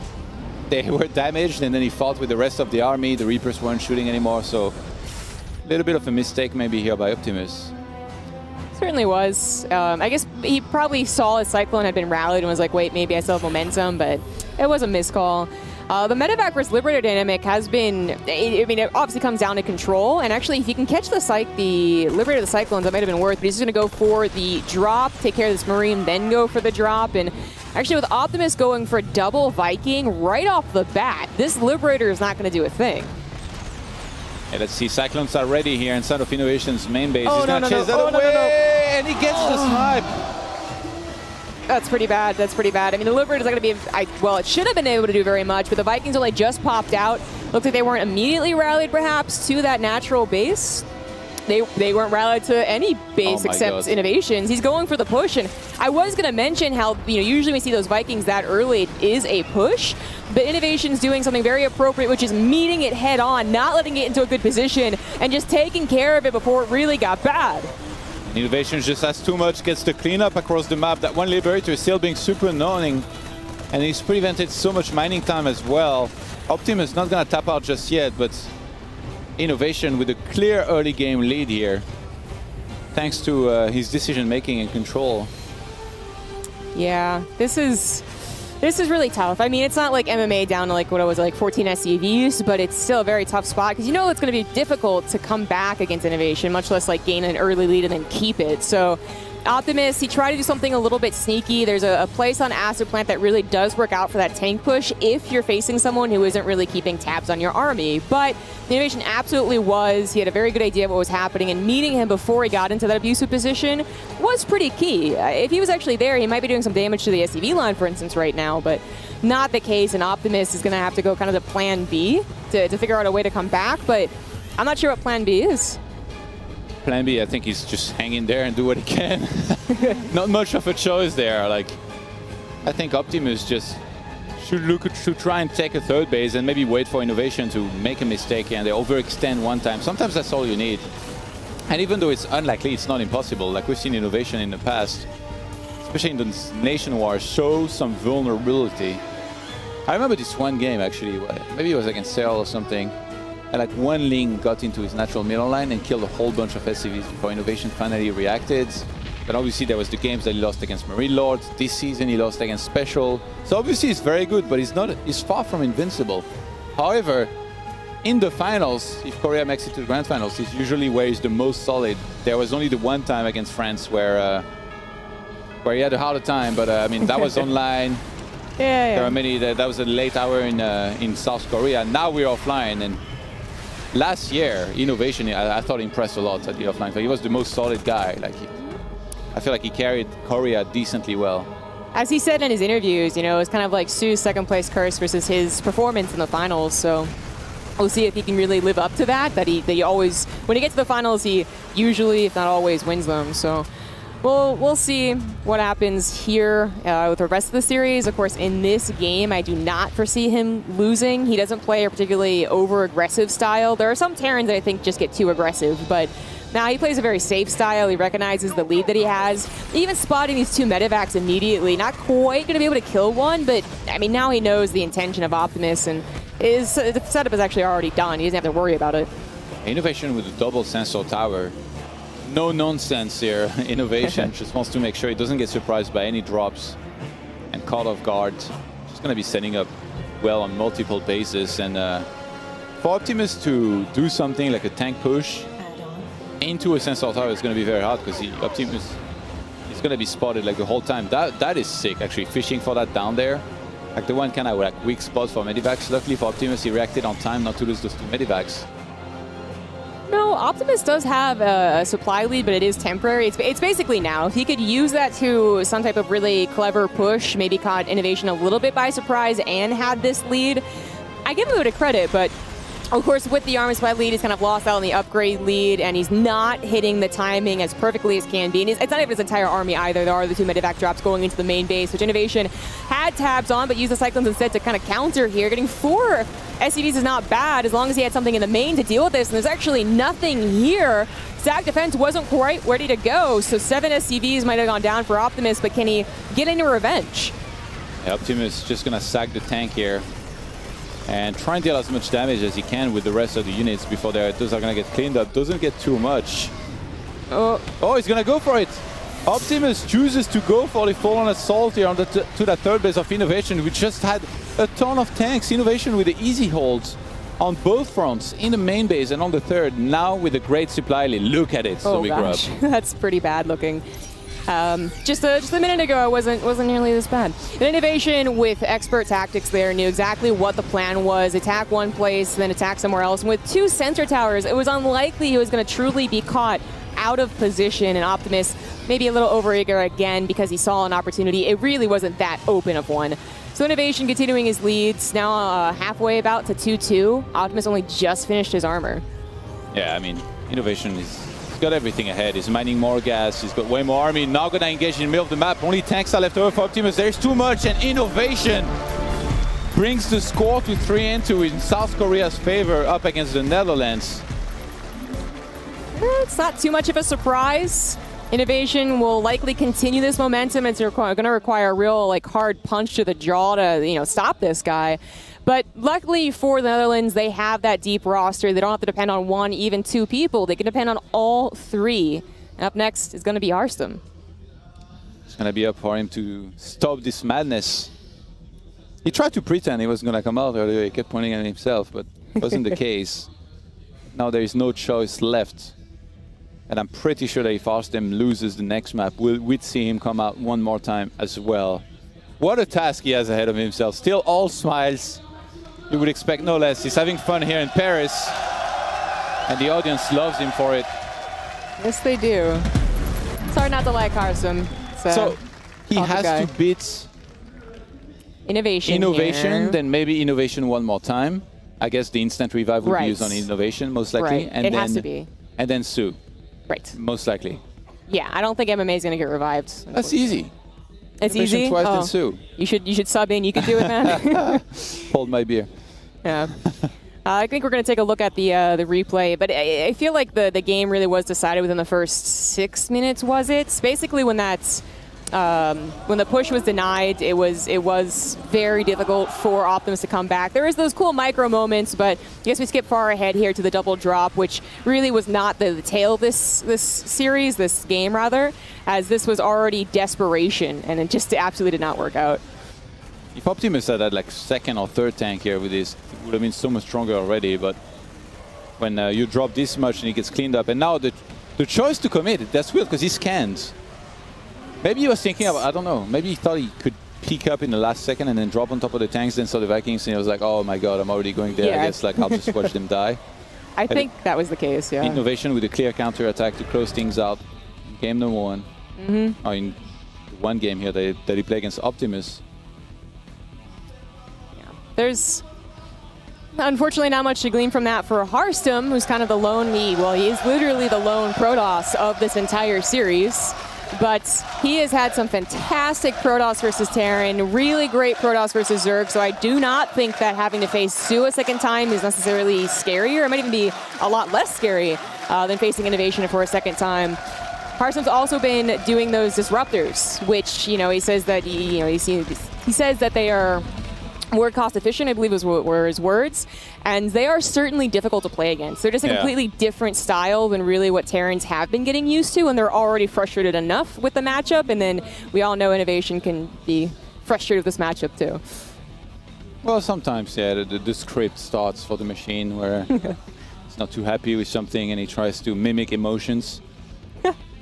Harstem, for the longest time, actually, I feel like he's been known a lot for his PvZ, but he also had a period in time in which he was really good against Terran. And that was back when Jack-G was in WCS Europe. I remember this one group drawing where Harstem was with 3 Terrans, including Jack-G.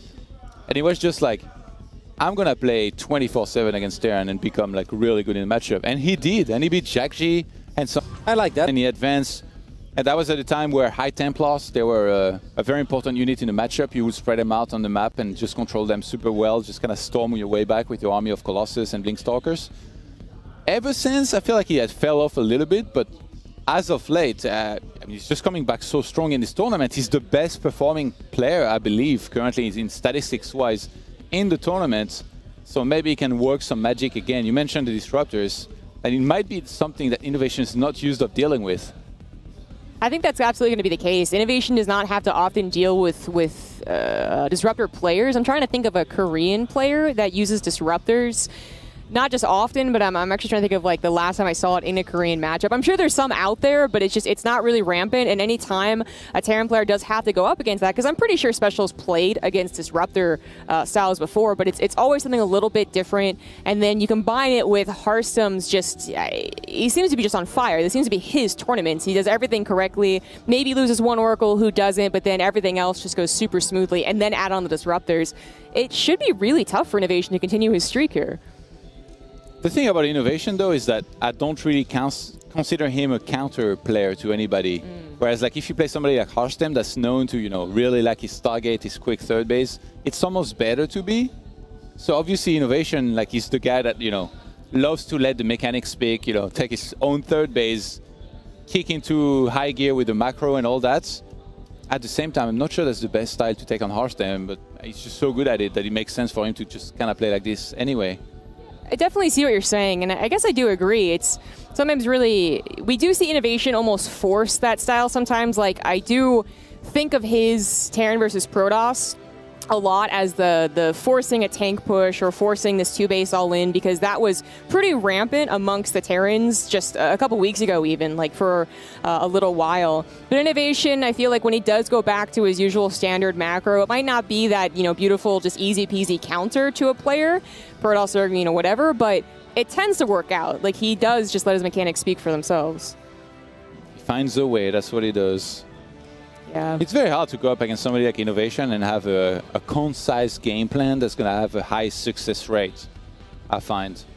But I guess for Harstem, it's most likely going to be the same thing. It's playing what he knows, what he's trained hard. Like we've seen him do very well with the Stargates, into 3 bases, into lots of upgrades, Disruptors. I was actually surprised when he went for Disruptors that he didn't transition. I think a lot of Protosses, like guys like Showtime, if they'd get like 4 to 6 Disruptors, you'd see a transition into Colossus after that. But it seemed like Harstem really wanted to get a lot of Disruptors, a lot of Stalkers to synergize with them, and then do a big push. And the one game that we saw earlier where he had like a base trade was super well managed against Special.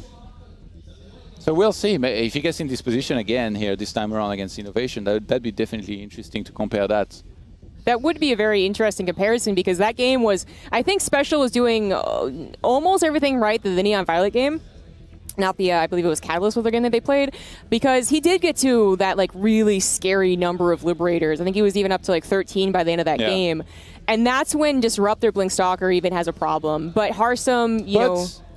Sorry to interrupt, but it's very mobile, right? That's the thing. I think that might be what he's counting on. Yes. If you're mass liberators. Exactly. So he kept on like pulling back, or he kept on engaging the army and then pulling back, and then eventually even forced that base trade with the liberators. If they're stacked up in the main, they're fantastic. But in that situation, it was all of a sudden, Special wasn't quite prepared, and they siege up on stalkers that were already on them. So it turned out really poorly. So that was. If you picture what we know from Innovation and what we know from Hearthstone and how they like to play, what chances would you give Hearthstone?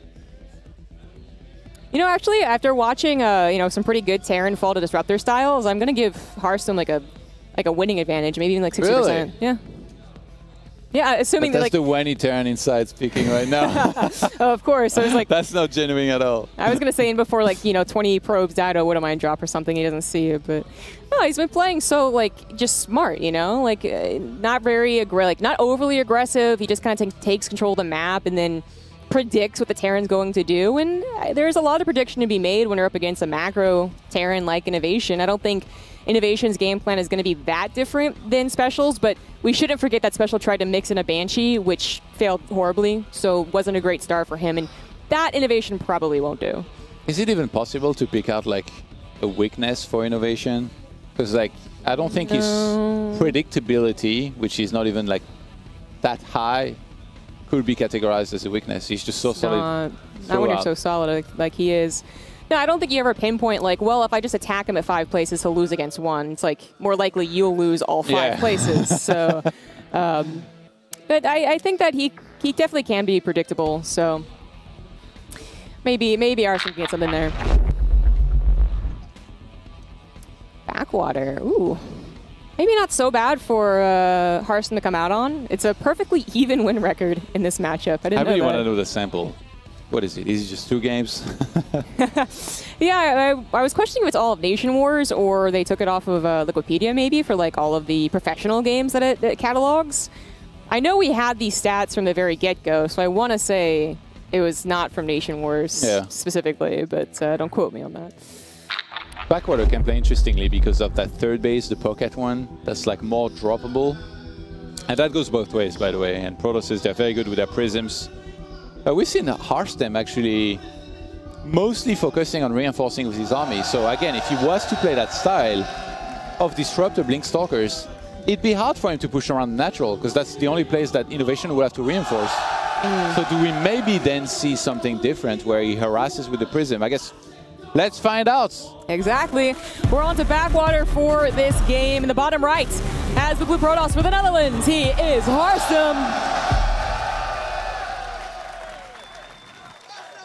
And in the top left, looking to continue his streak to a 4-2, it is the Red Terran for South Korea Innovation.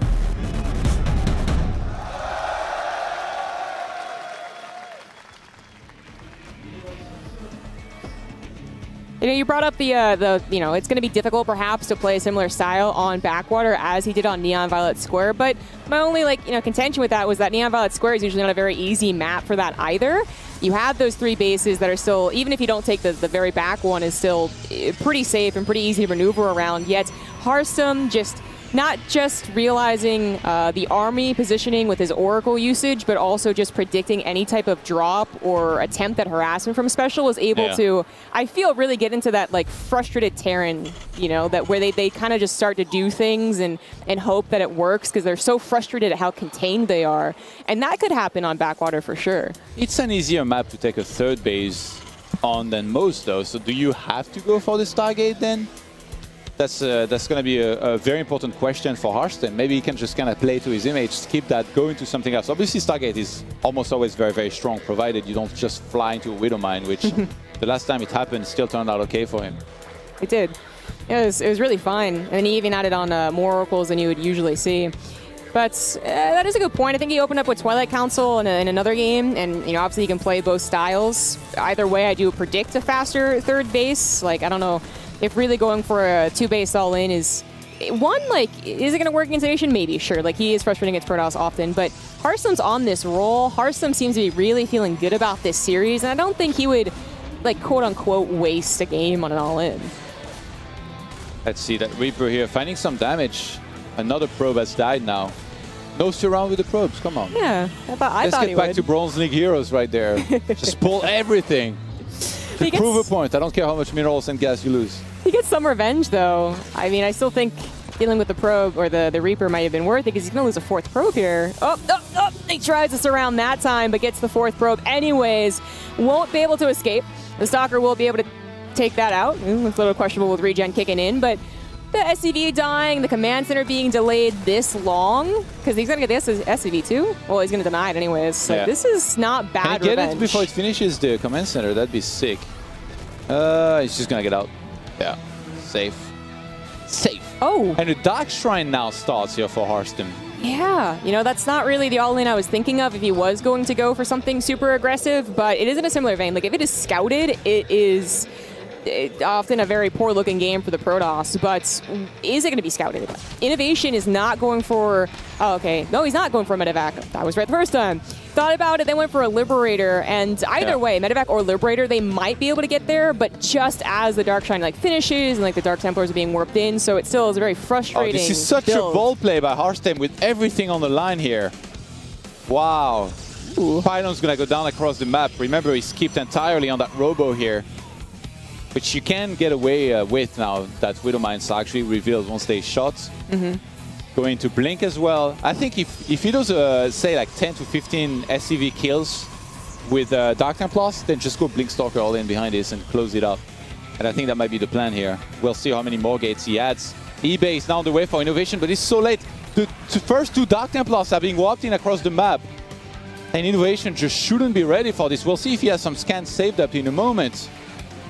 I feel like usually soon he's gonna have some. At this time, the typical 2-base Dark Templar timing, most Terrans have at least 1 scan, but it still gets complicated because it's as the 2 DTs kind of split off and get to both bases, so 1 scan for 2 bases doesn't work. But missile turret's also coming down. The DT is going in completely unscouted right into that main base where there is a scan about to be ready. How many SCVs is going to be able to kill here?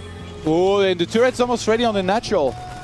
Hearthstone saw it. Oh, so beautiful. He moves out of there. So now he's just going to force the scan in main base. He prevented some mining time. Might be able to get some more SCVs as well. The best is if you can move outside of the range of the scan, and he's going to be able to get away. I knew Hearthstone was the athletic type. He just runs out of there. That does force the second scan, so while it is cleaned up, it's always important to know just how long it takes the Terran to clean things up, not just how much direct damage is done. But unfortunately, those DTs haven't really performed up to what Hearthstone was hoping for. He also took damage from a Liberator, which he was unable to kill. And he's taken a 3rd base. He did get that Robo. He's going into a macro game, but Innovation, kind of almost a perfect hold right there. Hey, good job by him. 41 SCVs to 43 probes. And the thing is, when you go for Dark Templars, you know, it's... Most people would say it's not the biggest of commitments because the Dark Shrine is cheaper than before and you don't have to get that many DTs, but it's quite costly in gas anyway. So for that, Hearthstone hadn't started any upgrades yet. He wants to remedy that now, starts double Forge. So I'm guessing Charge is going to be the follow-up. He's going to spend his gas on these upgrades. Work on that 3rd Nexus. You see he only has 3 gases. It's the Roddy build.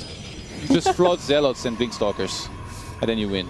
I think Roddy has brought up some good points about it, though. Like, sometimes when these Protoss get into bad positions, a build goes wrong, or they take too much damage from a Widowmine, that, you know, kind of pushing back maybe a second upgrade or pushing back Storm, I believe is what he says, in favor of just mass amount of charge lots, can sometimes work out. And notably, Innovation is not really adding on a ton of Liberators. He is adding on Widowmines now, and it's going to come down a lot to Micro, but this might be the best choice for Hearthstone, who I'm pretty sure is finding himself in an uncomfortable position. I think he also has a Warp Prism that wants to try and pull this army back at least once, but I'm not sure where it went. Oh, it died. That's what died in the top right. All right, then.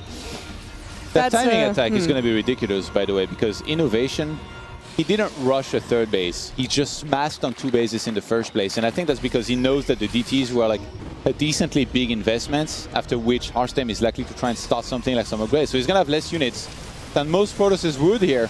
So here comes the attack. When first Widowmine gets sniped. Still a very scary force here for Innovation, especially because he can kite with it. He's got Medivacs to heal his army. Uh-oh. Oh, no, this Liberator's going to get a lot of damage. I was going to say, I like that he blinked, got a couple more Stalkers with the Cybernetics core. Now he can go into the charge outs once that upgrade is finished, but they won't have their own upgrades. It looks like the front maybe is going to be held, and since it's backwater, 3rd base is fine too. Well, spoke too soon. Liberator in the main, 7 probes, and then the 3rd base under attack by Medivacs. Hearthstone is not going to die here, but he wasn't in a position to take further damage. The main base and the third are just so far apart, and Innovation fully knows that, so he's hitting everywhere at once, to be honest. Main base, natural, now third. And keep in mind, in the meantime, he's not missing a bit with his production, which is why the supply is going to start to completely go out of control in his favor here. Even depowering a shield battery at this point is pretty important, as he doesn't have a lot of units to work with. At this point, you would love to have upgrades already done and a decent amount of charge lots to really punish these kind of moves from Innovation. You have 5 Marauders over here, 5 Marauders over there. Zealots can maybe take those out, but instead, all of these moves are grabbing something, and he's getting away with something too, Medivacs most importantly, all while continuing his upgrades to keep it at an even level, 1-1 to 1-1. Innovation, I mean, he's playing a perfect follow-up game here so far, and Hearthstone still needs something a little bit maybe risky to try and bring this back. What the Warp Prism did, I'm not sure he can do anything. Yeah, maybe like usually use the Prism for charge loads across the map to try and kill a bunch of SCVs. If you can kill a lot and the Terran gets sloppy even for just 1 second, it can be really good for you. But it's Innovation we're talking about, and he's still the one that's applying a lot of pressure across the map. This army is so scary against just pure gateway units. And now there's a couple Liberators, and the Stalker count was never very big. It's also been reduced. The charge lots do get on top of the army. Innovation more focused on sieging up his Liberators, but then the kiting happens, and these Zealots just don't look as powerful as they should. Maybe going to clean this up too with some nice focus fire on those remaining Marauders, but now reinforcements come in. No Immortal to help chunk away at these either. Now it's here. Maybe there's another holds. Taking more damage though. Yeah, those Liberators in the main base have been a true pain here for Hearthstone. He's lost a whole bunch of probes. He's 10 walkers behind right now. And he's just basically trying to hold on for as long as he can. Innovation with no sign of a 2-2 starting just yet. He goes for a second Starport and Fusion Core instead. And again, like this is the one base that's like the most droppable almost in the entire map pool. Yes, it is. Because of the way it's set up. And there's really not a great way for the Zealots to engage here. Liberators covering as well. It looks like Hearthstone with entire army is going to force this back. Innovation has to pick up and get out of there. So Hearthstone continuing to hold. But I think at this point, either you need an amazing counter with the Warp Prism, which he's getting now, or you need Storm, and then, Innovation kind of just walking into the Storms, but he's nowhere near that. Yeah, with the Robo Bay, Hearthstone probably wants to go into what he talked about with the Disruptors.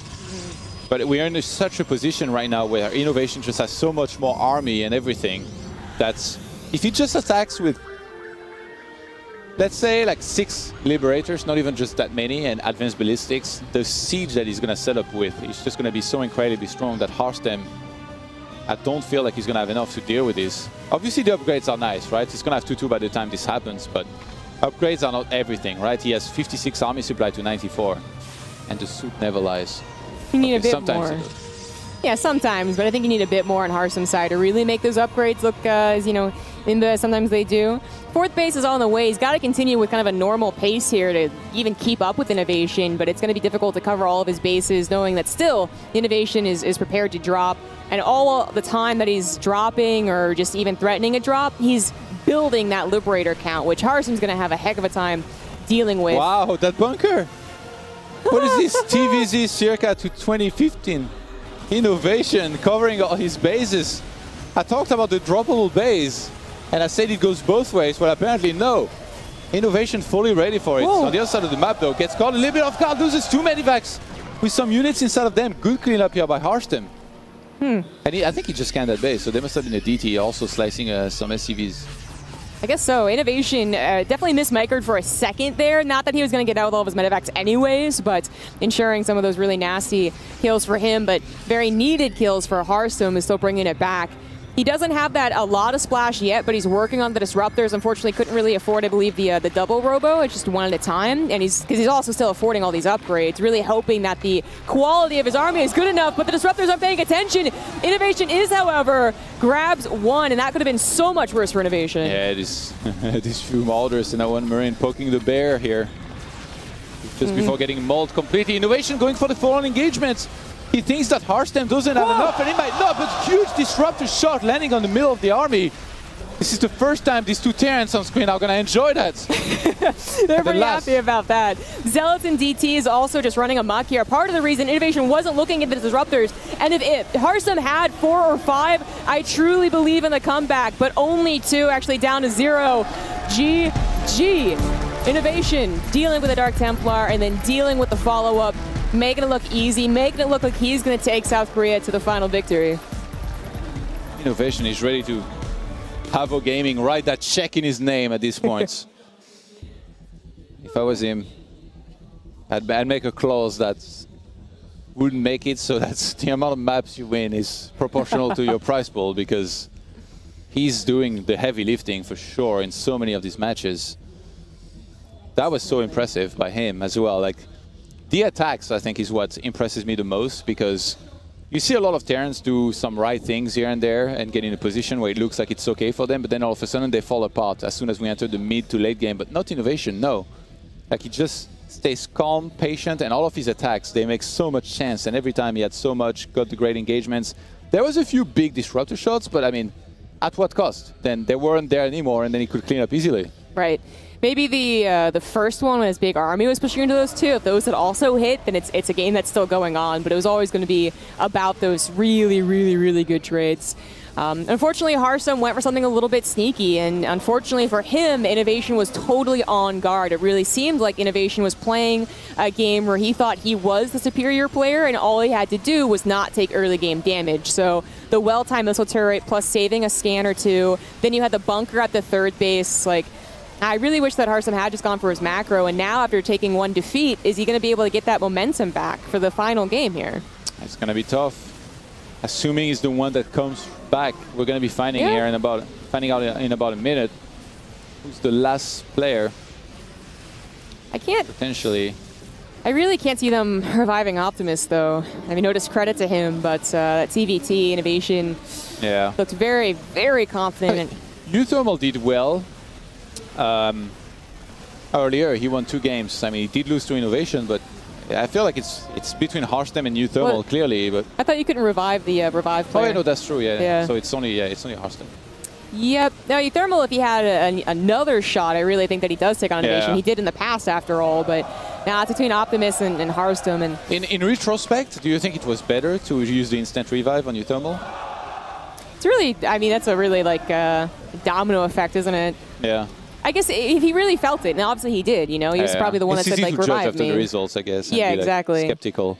Exactly. But it is Harsum. I like we don't even wait for like the last 20, 15 seconds every time. I love how there's a countdown and stuff, Even convinced me there was a choice there because there was the countdown. Yeah, exactly. But that is going to be another rematch, and Harsum would have to take on an Innovation 2 times still, and then sue again. Guys, we're going to be going into a break before we start that series, so don't go anywhere.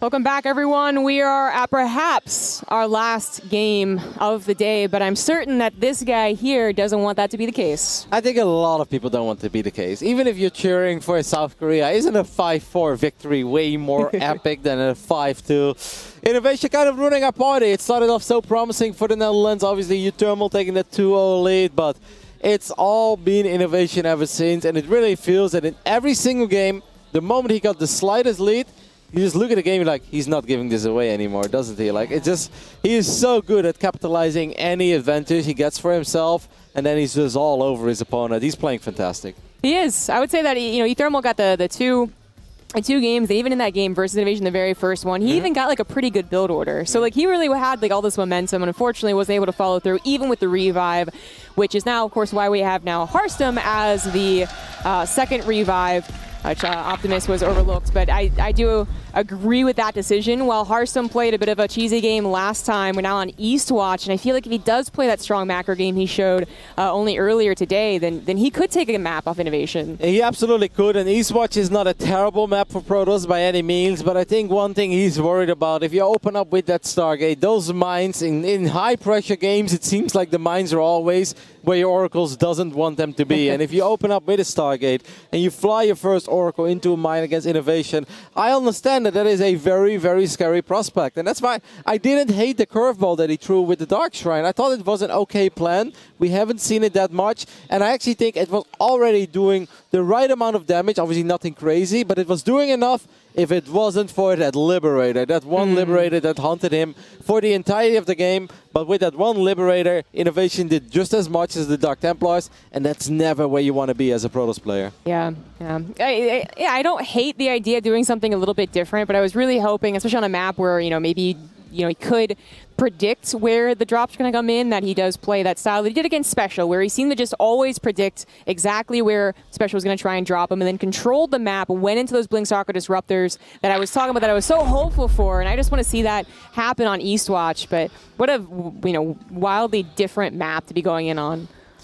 It seems like we are ready to hop into this game, which could be the final game of Nation Wars Season 5. But I think a lot of fans out there hope it's not yet.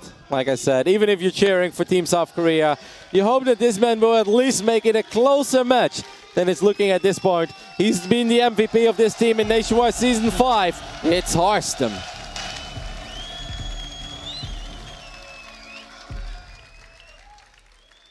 And in the top right, he is quite the unstoppable force. Currently at 4-0, it is the red Terran Innovation. It's worth bringing up that, of course, South Korea did win Nation Wars Season 4 as well. Back then, Innovation was also kind of the man who brought it home. Even though Zest got him in a great position and Zest took a massive lead for Team South Korea, when Innovation showed up, Poland was actually leading 4-3 last year in the Grand Finals. So they had 2 shots to take out Innovation one more time. Unfortunately, they couldn't get the job done for them. And Innovation showed up, turned that series around, beat Nerdshot and beat E-Laser to take home the victory in the end for Team South Korea. And it's safe to say that so far he's been the MVP of this finals as well, with 4 wins in a row. Absolutely. Kind of everyone on Team Korea has had their time to shine. MMA in the earlier rounds, but then Sue finally getting his all-kill today. And Innovation looking for yet another one. This guy has plenty under his belt in multiple different leagues. Is this a proxy start, but is he going to go for this Hellion drop? Because he has a quick reactor as well. I think he might proxy a starport here in the bottom side.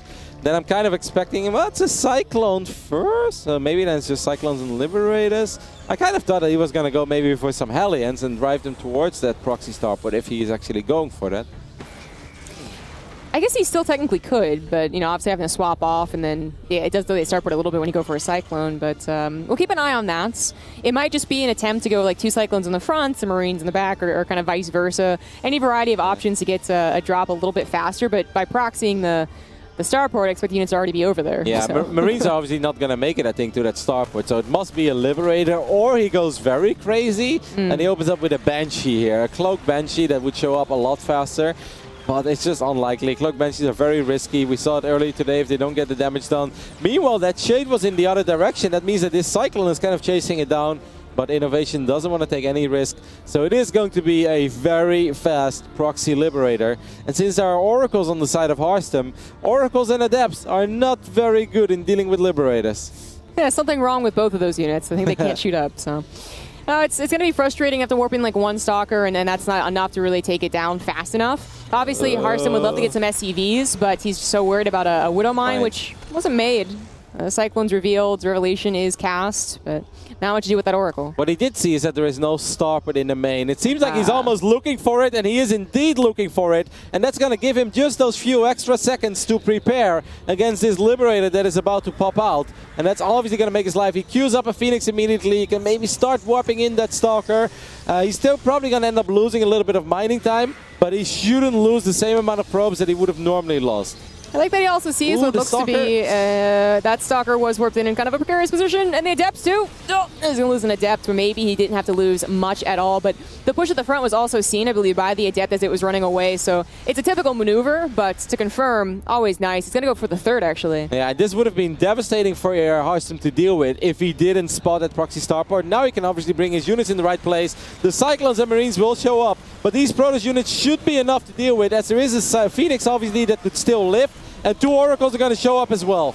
This is actually not that close. The Cyclones did not look onto the Oracles first and foremost, and trying to micro them back, it is difficult to do. But if he can cancel the bunker, if he can get it to stop building, this might be good enough, but the bunker is still finishing. There's nothing to put in anymore. He does end up holding, having some very weak units, losing a couple of expensive units too, but it's better than letting anything get inside that bunker. Yep, and keeping that Nexus alive is obviously the most important thing. There's still a Widowmine in the mix there. It's important that he doesn't end up losing one of his units. Could maybe sacrifice a single probe, or he could just use Revelation, as he does almost have the energy. No, he already has the energy for it. So he could drop in a cheeky Revelation. I don't think he knows about that mine. He seemed to avoid it on purpose, so is he waiting for a probe? Yeah, I think he just wants to sacrifice. Maybe he wants to keep the energy. I don't hate that. In this phase in the game, to give away one probe, but to spare a little bit of energy on that Oracle to potentially tag those units of innovation, that information could be a lot more valuable than a single worker. Yep, Innovation going for a bunker back at home, taking the any potential counter seriously, although there wasn't really one pre-planned here for Hearthstone. He does go for another Oracle again, which he did versus Special. Like, he was very insistent on having at least two, and I think that's what he kept it at, but maybe there was a third one even, to constantly have Revelation on the army. Now, of course, it's important to mention, because Innovation opened up with that proxy starport, and he made Cyclones, and he made a lot of Marines, that a follow-up attack is going to hit a lot later than it did on Backwater, and it's also going to be a little less devastating. He's just going to get the reactor here, because he's like, I really can't be bothered to fly it all the way to my main. That would just take way too long.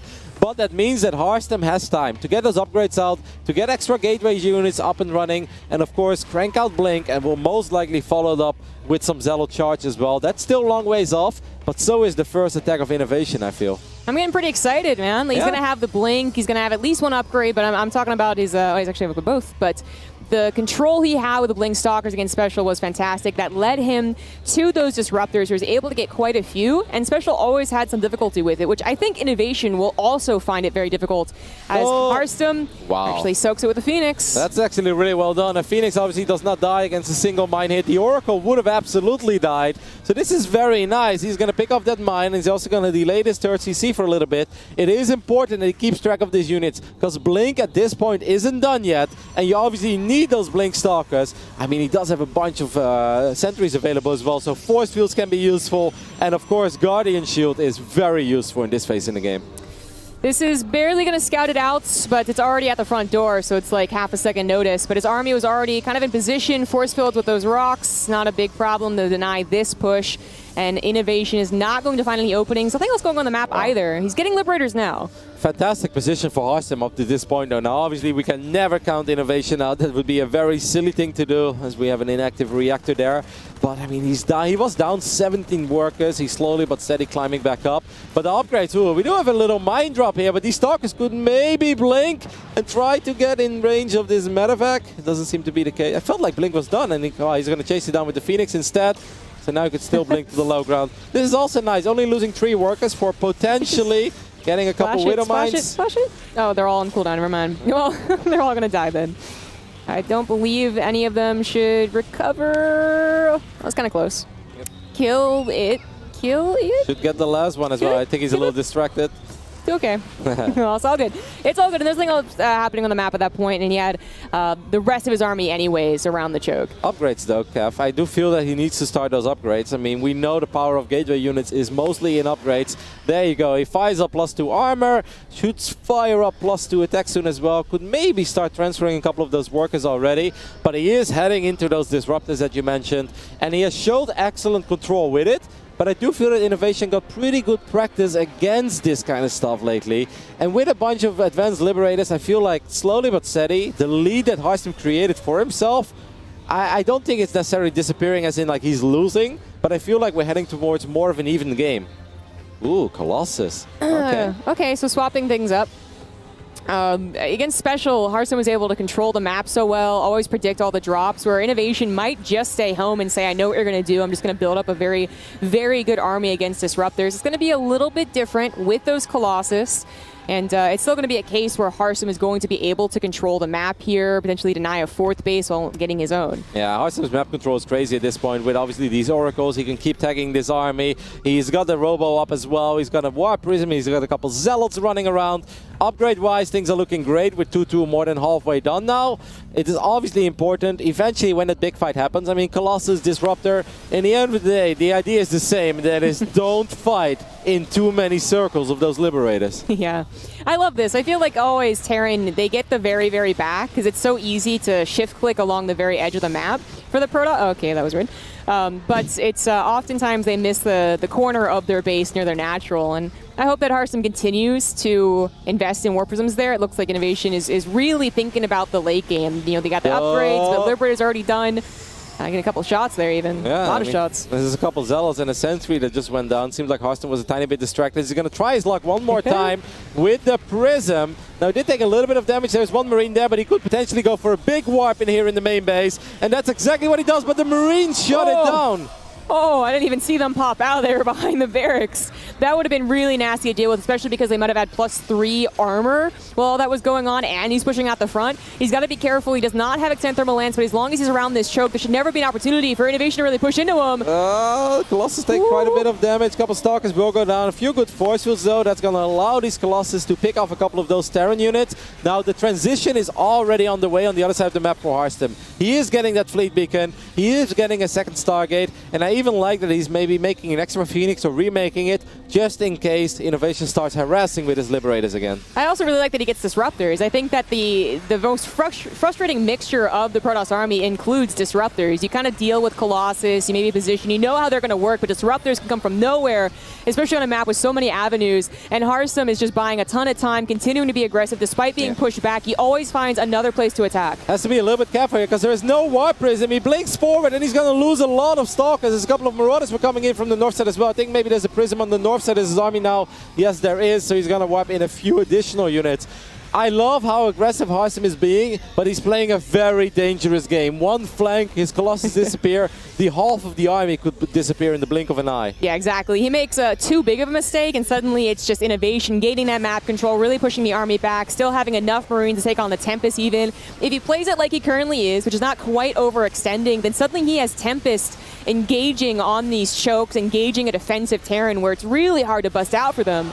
Disruptor shows up out of nowhere, gets 3 Marauders with his first Purifying Nova. Now there is that forward base though. It is impressive that Innovation during all of this secured that planetary, and he's even taking a 5th base already as these Stalkers is trying to pick off a couple of these Liberators. These are expensive trades though. Stalkers are a lot more expensive than people often think they are. Hearthstone is with a pretty nice cash flow, though, and a good bank. He's actually taking the middle bases, which is a very interesting, cool strategy. One, they might go unscouted, just like Innovation's 5th, I suppose. But also, if it does go in a very, very late game scenario, he has a couple of safer bases, including the gold. He finally gets on top of Innovation's 4th. That should be a kill. It might be a costly one, though, as the repair goes in. Yeah, one of the Purifying Novas did go forward. The second one's going to connect with quite a few units, but Innovation saves his planetary. Incredibly well done there. I think maybe if Hearthstone would have focused SCVs a little better with the Colossus, there was some potential there, but once again, you don't want to make a mistake and overcommit to a planetary. I think he overcommitted with these Tempests. They actually ran kind of on top of the Colossus instead of holding back, allowing a retreat path. But it's still a case where Innovation can't really faithfully push into this. He's got a Zealot run by, dealing a lot of damage to the SCVs. The Dutch team looking very happy about this, and I think that they should. As long as Hearthstone doesn't overcommit, always dangerously close to doing so, but not yet. As long as he doesn't, he should have a commanding lead in this game. And he's rich. He's on 81 probes. He's been expanding like crazy. As long as he doesn't lose those tempers, he should slowly but steady chip away at this Liberator count. Innovation, if he steams forward, he has to worry about those Disruptors, and he knows it as well. He's going to come forward with a couple of Marines on the left side, and he wanted to sacrifice a single Marauder. Good micro there by Innovation, who's still hanging in there, but Hearthstone looks in a very dominant position. This is like the exact problem. It's already a bad enough idea to go up a choke, up a ramp against Colossus, but against Disruptors, you literally can't. It's one shot for all your units. So he's just poking away. Innovation is desperately trying to get to Vikings, which really, ideally, he would have already been on, but taking that damage, taking these fights, Hearthstone once again losing a couple of units as he, so much to control right now, but still finds himself in a very good position. He has to be a little careful. I don't think he ever got Storm, so there's not much to deal with a ton of Vikings if they do come out, except for the Stalkers. Yeah, I would absolutely love to see that, especially because he does have the bank for it, but I think he's a little too busy controlling these Tempers, dealing with his army. One Colossus, oh, he picked it up! The clutch pickup with that War Prism range. Protoss, a beautiful race.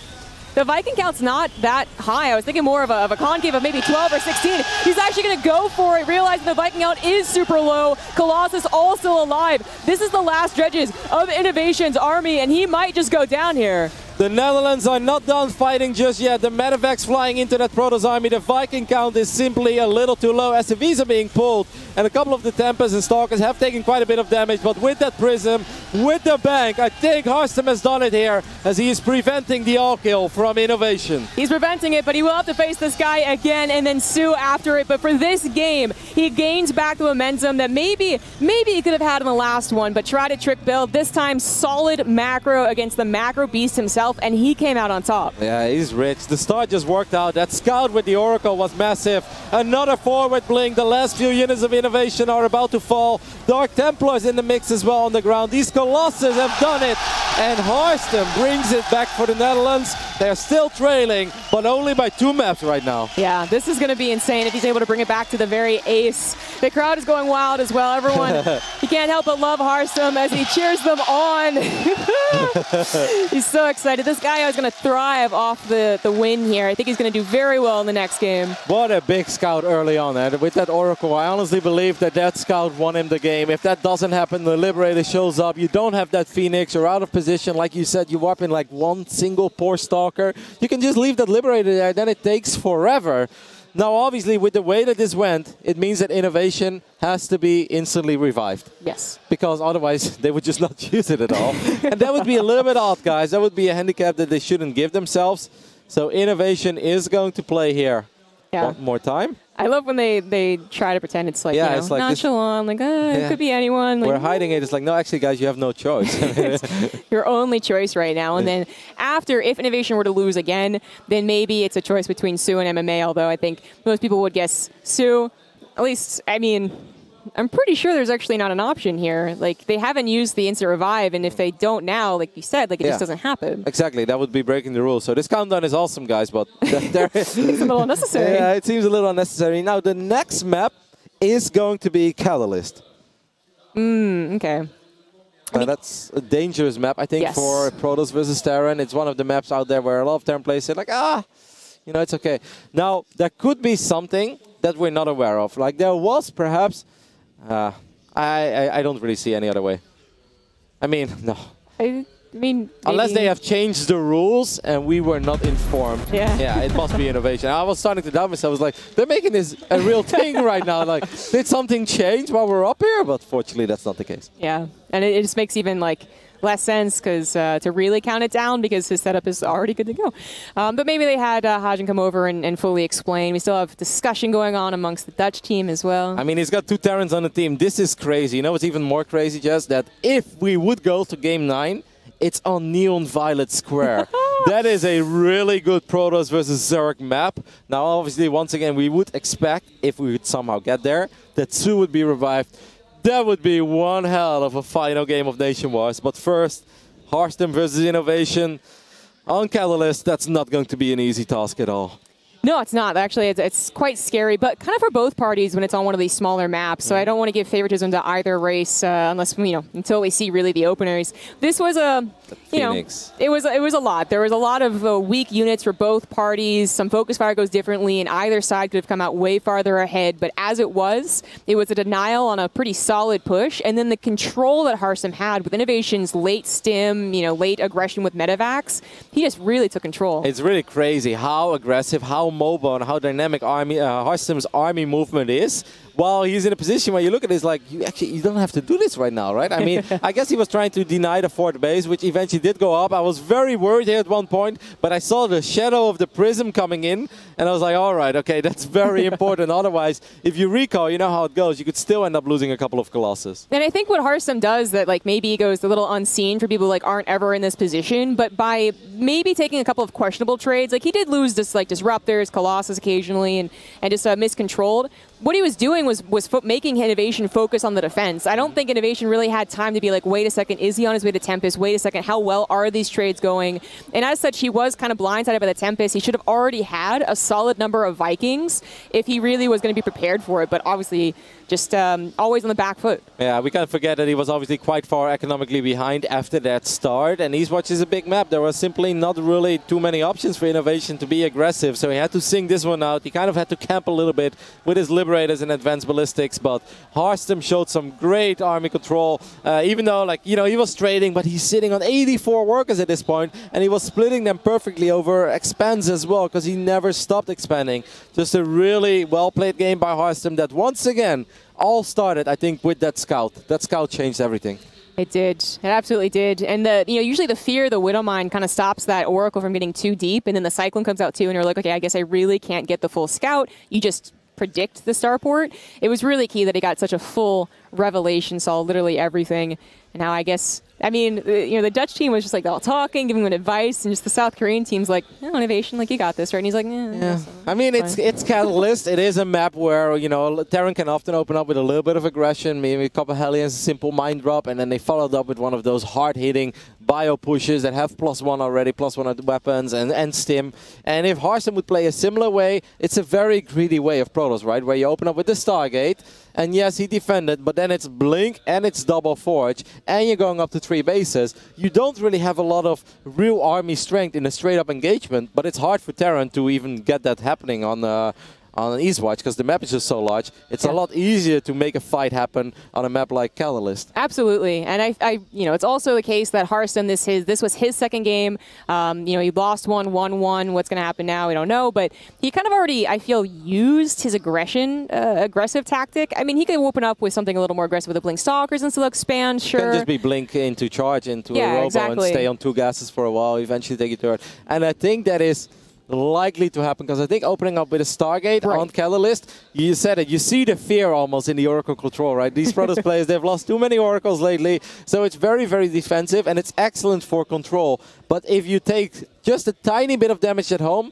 then that next bio attack that often comes is too devastating on a small map like Catalyst. So I wouldn't be surprised if he skips the Stargate here, goes Twilight, you know, just controls the map, late robo, 3 bases, Double Forge, stay on like 3 gases for a while, and just try to survive and get good trades. That's the build that I would like to see. Of course, we have a lot of build opportunities, choices to be made from Innovation as well. He's been going for the 1-1-1, I feel like, every TVP I've seen from him, but there's still the option of 3 racks or even a proxy to really, really mix things up.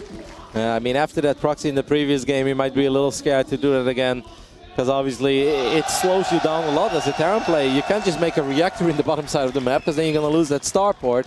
So obviously you had to float it home. That means the Medevacs were late, Liberators were late, and he just lost all momentum that he possibly had to be aggressive. Yeah, I think the French crowd is reacting. They're asked, do they still believe in the Netherlands, even though they're down? I think that's absolutely the time to believe in them, as Harstem, really a momentum-based player, and I was worried after his first loss. He brings it back. He can certainly do it again, and then, man, I really want to see the PVZ on Neon Violet That Square. would be one hell of a way to end things up, because his PVZ has been nothing but phenomenal, excellent, flawless throughout the entirety of Nation War Season 5. His audience is still feeling it. They're loving it. These French people have been great. It's a shame we can't talk to them, because I just want to say how awesome they are. I'm sure they hear you in spirit. I mean, it wouldn't even be just because it's an ace match between 2 great players. It's that we've had such great long games on Neon Violet Square. So the Serral Showtime Part 2. Oh, yeah, exactly. That would be the way to end it, wouldn't it? Harstem, listen to his music, calming down again. I think he's got a lot of great potential with the advice from his Terran teammates, or his Innovation. I mean, it literally looked like he was on his own when they were talking over there on the South Korean bench. What I loved is, as soon as Harstem won that game, he was pointing at the either Optimus or Thermal, and I wonder if one of them warned him for a potential proxy starport, because he was pointing with his finger. So I almost felt that maybe that was the advice that they gave in. That would obviously be great. That'd be some great teamwork in a game that is still a one-on-one experience, at least if you want to have the real competitive experience. But I love this team forward that we're turning it into. PVT also very even on this map, and I feel like a proxy is dangerous, but any type of early aggression is going to be dangerous. And Thermal, if he was going to give advice, I feel like that would be what he would do. Harstem is going to be on guard. He's not going to play too greedy. I don't think he's going to do anything necessarily aggressive himself either, but the world is open and risks are meant to be taken, even in the dire straight situation where Harstem is on his last life, but Innovation in South Korea are not. But we're into not quite the final game. Hopefully, for everyone cheering for this guy in the bottom right for the Netherlands, he is Harstem. And on the left top side of Catalyst, we're looking at the man who has won 4 games so far in this grand final. Can he go all the way? It is Innovation. Funko really hyping up Innovation. Quite excited to see them even standing. The first thing I truly wonder about is if Harston once again, this time he builds the gateway in the main. I was wondering if he was going to try to do that adapting again that he did against Special. That was obviously pretty successful, but it's also a little bit risky because if you just completely ignore that Reaper, we saw that on Backwater, you know, the Reaper can get quite a bit of damage done, especially the second Adept often has a hard time chasing that Reaper down. We've got a little probe versus SCV skirmish happening here as well. Harston, of course, wants to make sure he's not getting proxied. Something that Innovation would not be afraid to do here. I brought up the proxy. Just it's not always so dedicated as the follow-up of the Cyclone. Sometimes it is just the proxy. And it can give you a little bit of a momentum and a little bit of a lead. Reaper gets like 5 kills, but not the case. Not the case for either party. And it's going to come down to those mid-game choices. For Hearthstone, is it going to be that Twilight Council tech or is it going to be Stargate? Yeah, we're both feeling the Twilight, huh?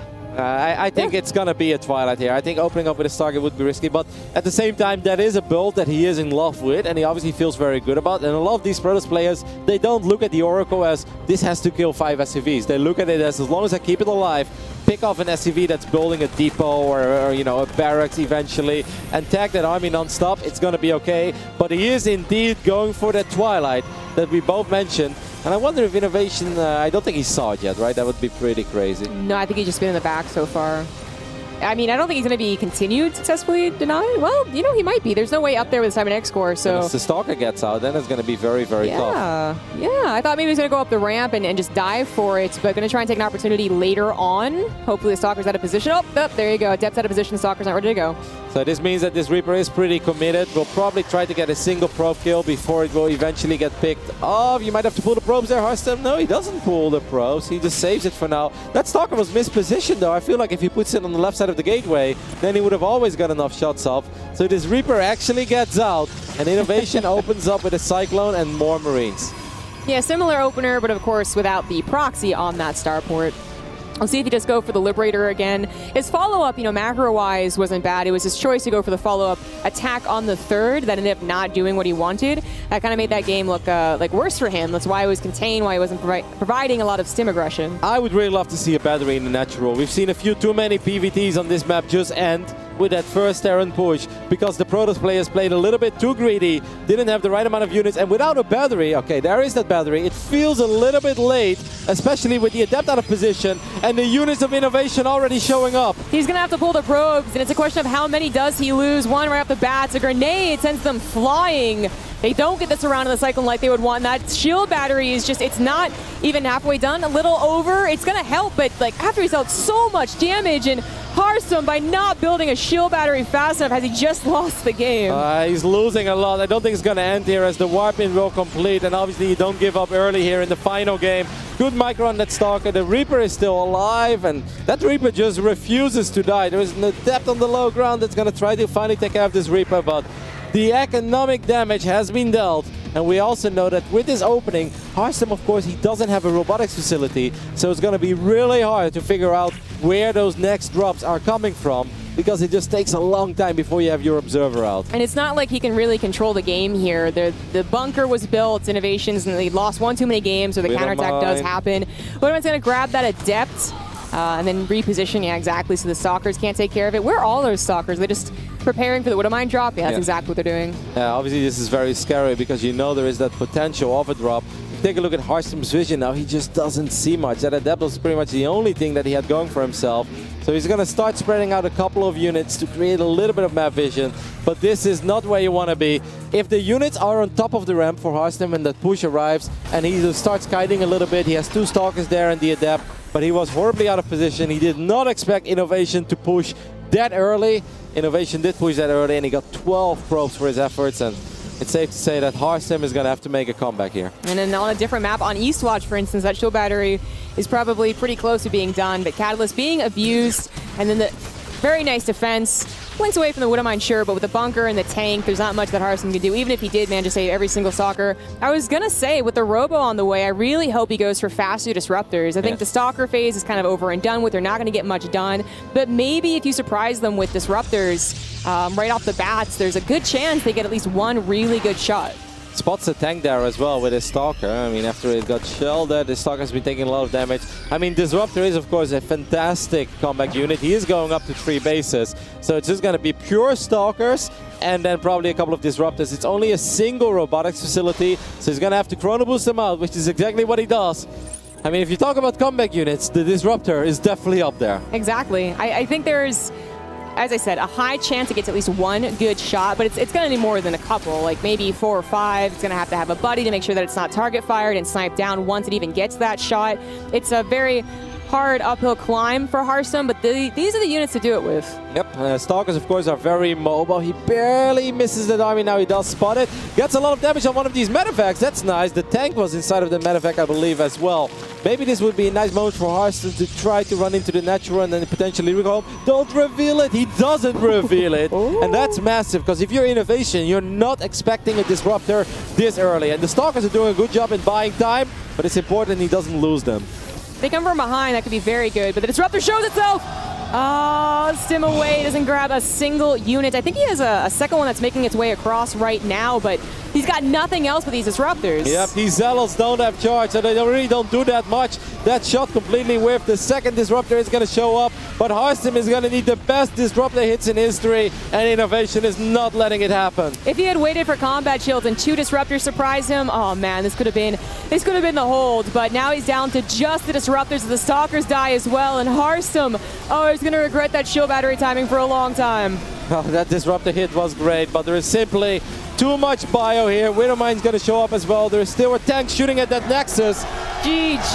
Innovation ends up taking for South Korea despite Hearthstone's best efforts to put it close to it. MMA looking quite relieved as they are now able to go and hoist that trophy.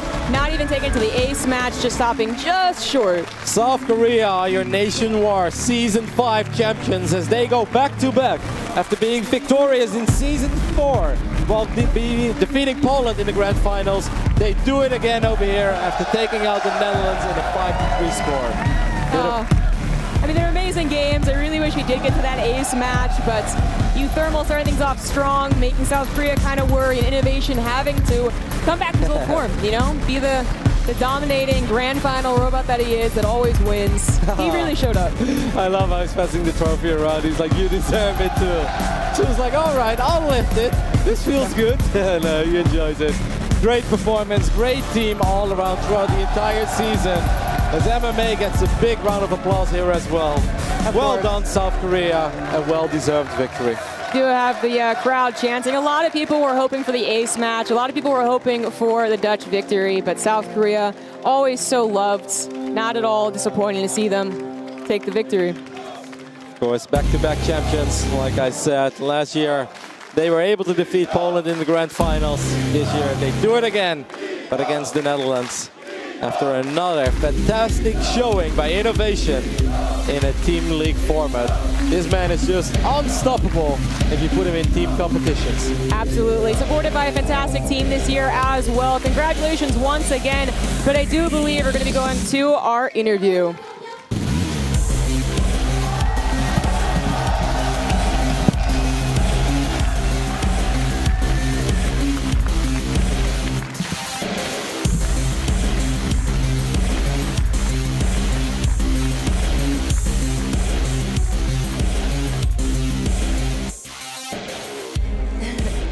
Et bah, comment tu te sens évidemment après cette magnifique victoire?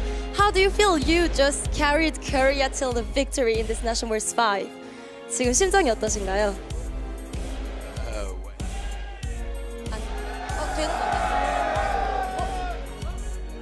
On peut avoir le micro HF3 s'il vous plaît?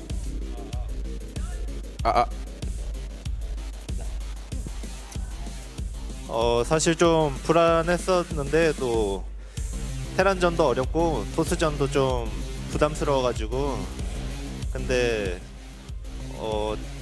다행히 이긴 것 같고 또 성원이 형이 1세트 때 진 게 좀 도움이 많이 됐던 것 같아. So, actually, I was quite worried because TVT, TVP, I wasn't that confident, but it was okay. So, MMA, you're the captain. So, after you lost the first game. How did you feel after that? 일단 1세트 지고 너무 제 자신에게 실망을 해가지고 근데 이제 다음 경기에서 또 유도말 선수가 신영이한테 똑같은 빌드를 하더라고요. 그래서 이제 신영이가 말로는 실험용으로 보냈는데 잘 보고 배웠다고 그래서 앉았다고 저한테 그렇게 얘기하더라고요. So after the first game, I was really disappointed. But when I lost, like Innovation said, "Oh, actually, you were just a test. Now I know how Utomer is gonna play, and that's why I was able to win." That's what Innovation said after the game. And now a question for Sue. So actually, you saw this proxy 3 racks, right? But you didn't react that well. What happened in your head when you saw that proxy? 저는 나름 대응을 잘했다고 생각을 했는데 뭐 성원이 형 말로는 진짜 못했다고 하더라고요. 그런 얘기 들어보니까 그러니까요. 일단 좀 형부터 좀 잘했으면 좋겠네요. So actually during the game, I thought that was the right thing to do. But after the game, MMA told me, okay, you reacted really badly here. So I think he shouldn't tell me that. He should do better before telling me this. And what did you think about the Manomules? 그 지게 로봇을 유타말이 2번이나 보냈어요. 그거에 대해서 어떻게 생각하세요? 자만했구나. 벌써부터 승리에 취했구나. 너는 컷이다라는 이런 생각이 들었죠. I thought, okay, those guys are not gonna win. They're too cocky here. Okay, so maybe MMA again as you're the captain. So you actually all killed the UK in the beginning of this tournament, and you couldn't win the game today. But it was so. In overall, how do you feel about this competition? 이제 첫 번째 영국이랑 했을 때 올킬을 하셨는데 안타깝게도 이번에 이제 결승 무대에 와서 게임을 이기지 못하셨어요. 전체적으로 본다면은 어떤 소감이 드시나요? 이번 내셔널워즈에 대해서? 일단 프랑스까지 오는데 굉장히 힘든 여정이었거든요. 모스크바에서 짐도 안 오고 그리고 또 바뀌기도 하고 그래서 뭐 와서 한 경기밖에 못해서 좀 아쉽지만 그래도 동생들이 좀 잘해줘서 우승 트로피를 들고 가는 것은 기쁘네요. Actually, it was really hard to come here because our flight got changed. We had to stop at Moscow. We lost our luggage. It was really difficult. I'm really sad actually because I only got to play one game here. But Innovation and Sue did well, so I'm happy that we won. So maybe last words, Innovation. Yeah, you were really amazing. You won 5 games here. Were you confident in all these games you won? 이제 승리로 이제 한국을 이끄셨는데 5번이나 승리를 하시면서 근데 항상 자신감 있으셨나요? 내가 이거 이길 수 있다, 올킬 할 수 있다? 일단은 유더말 선수한테 최근에 좀 많이 졌어가지고 워낙에 제가 또 싫어하는 스타일이라서 유더말만 이기면 좀 괜찮겠다 싶었는데 유더말을 좀 그래도 나름 쉽게 2대 2번을 잡아낸 게 승리의 요인이 아니었나 싶네요. So I lost a lot recently against Uthermer, so I was quite worried. But actually, I won like 2-0, and after that, I was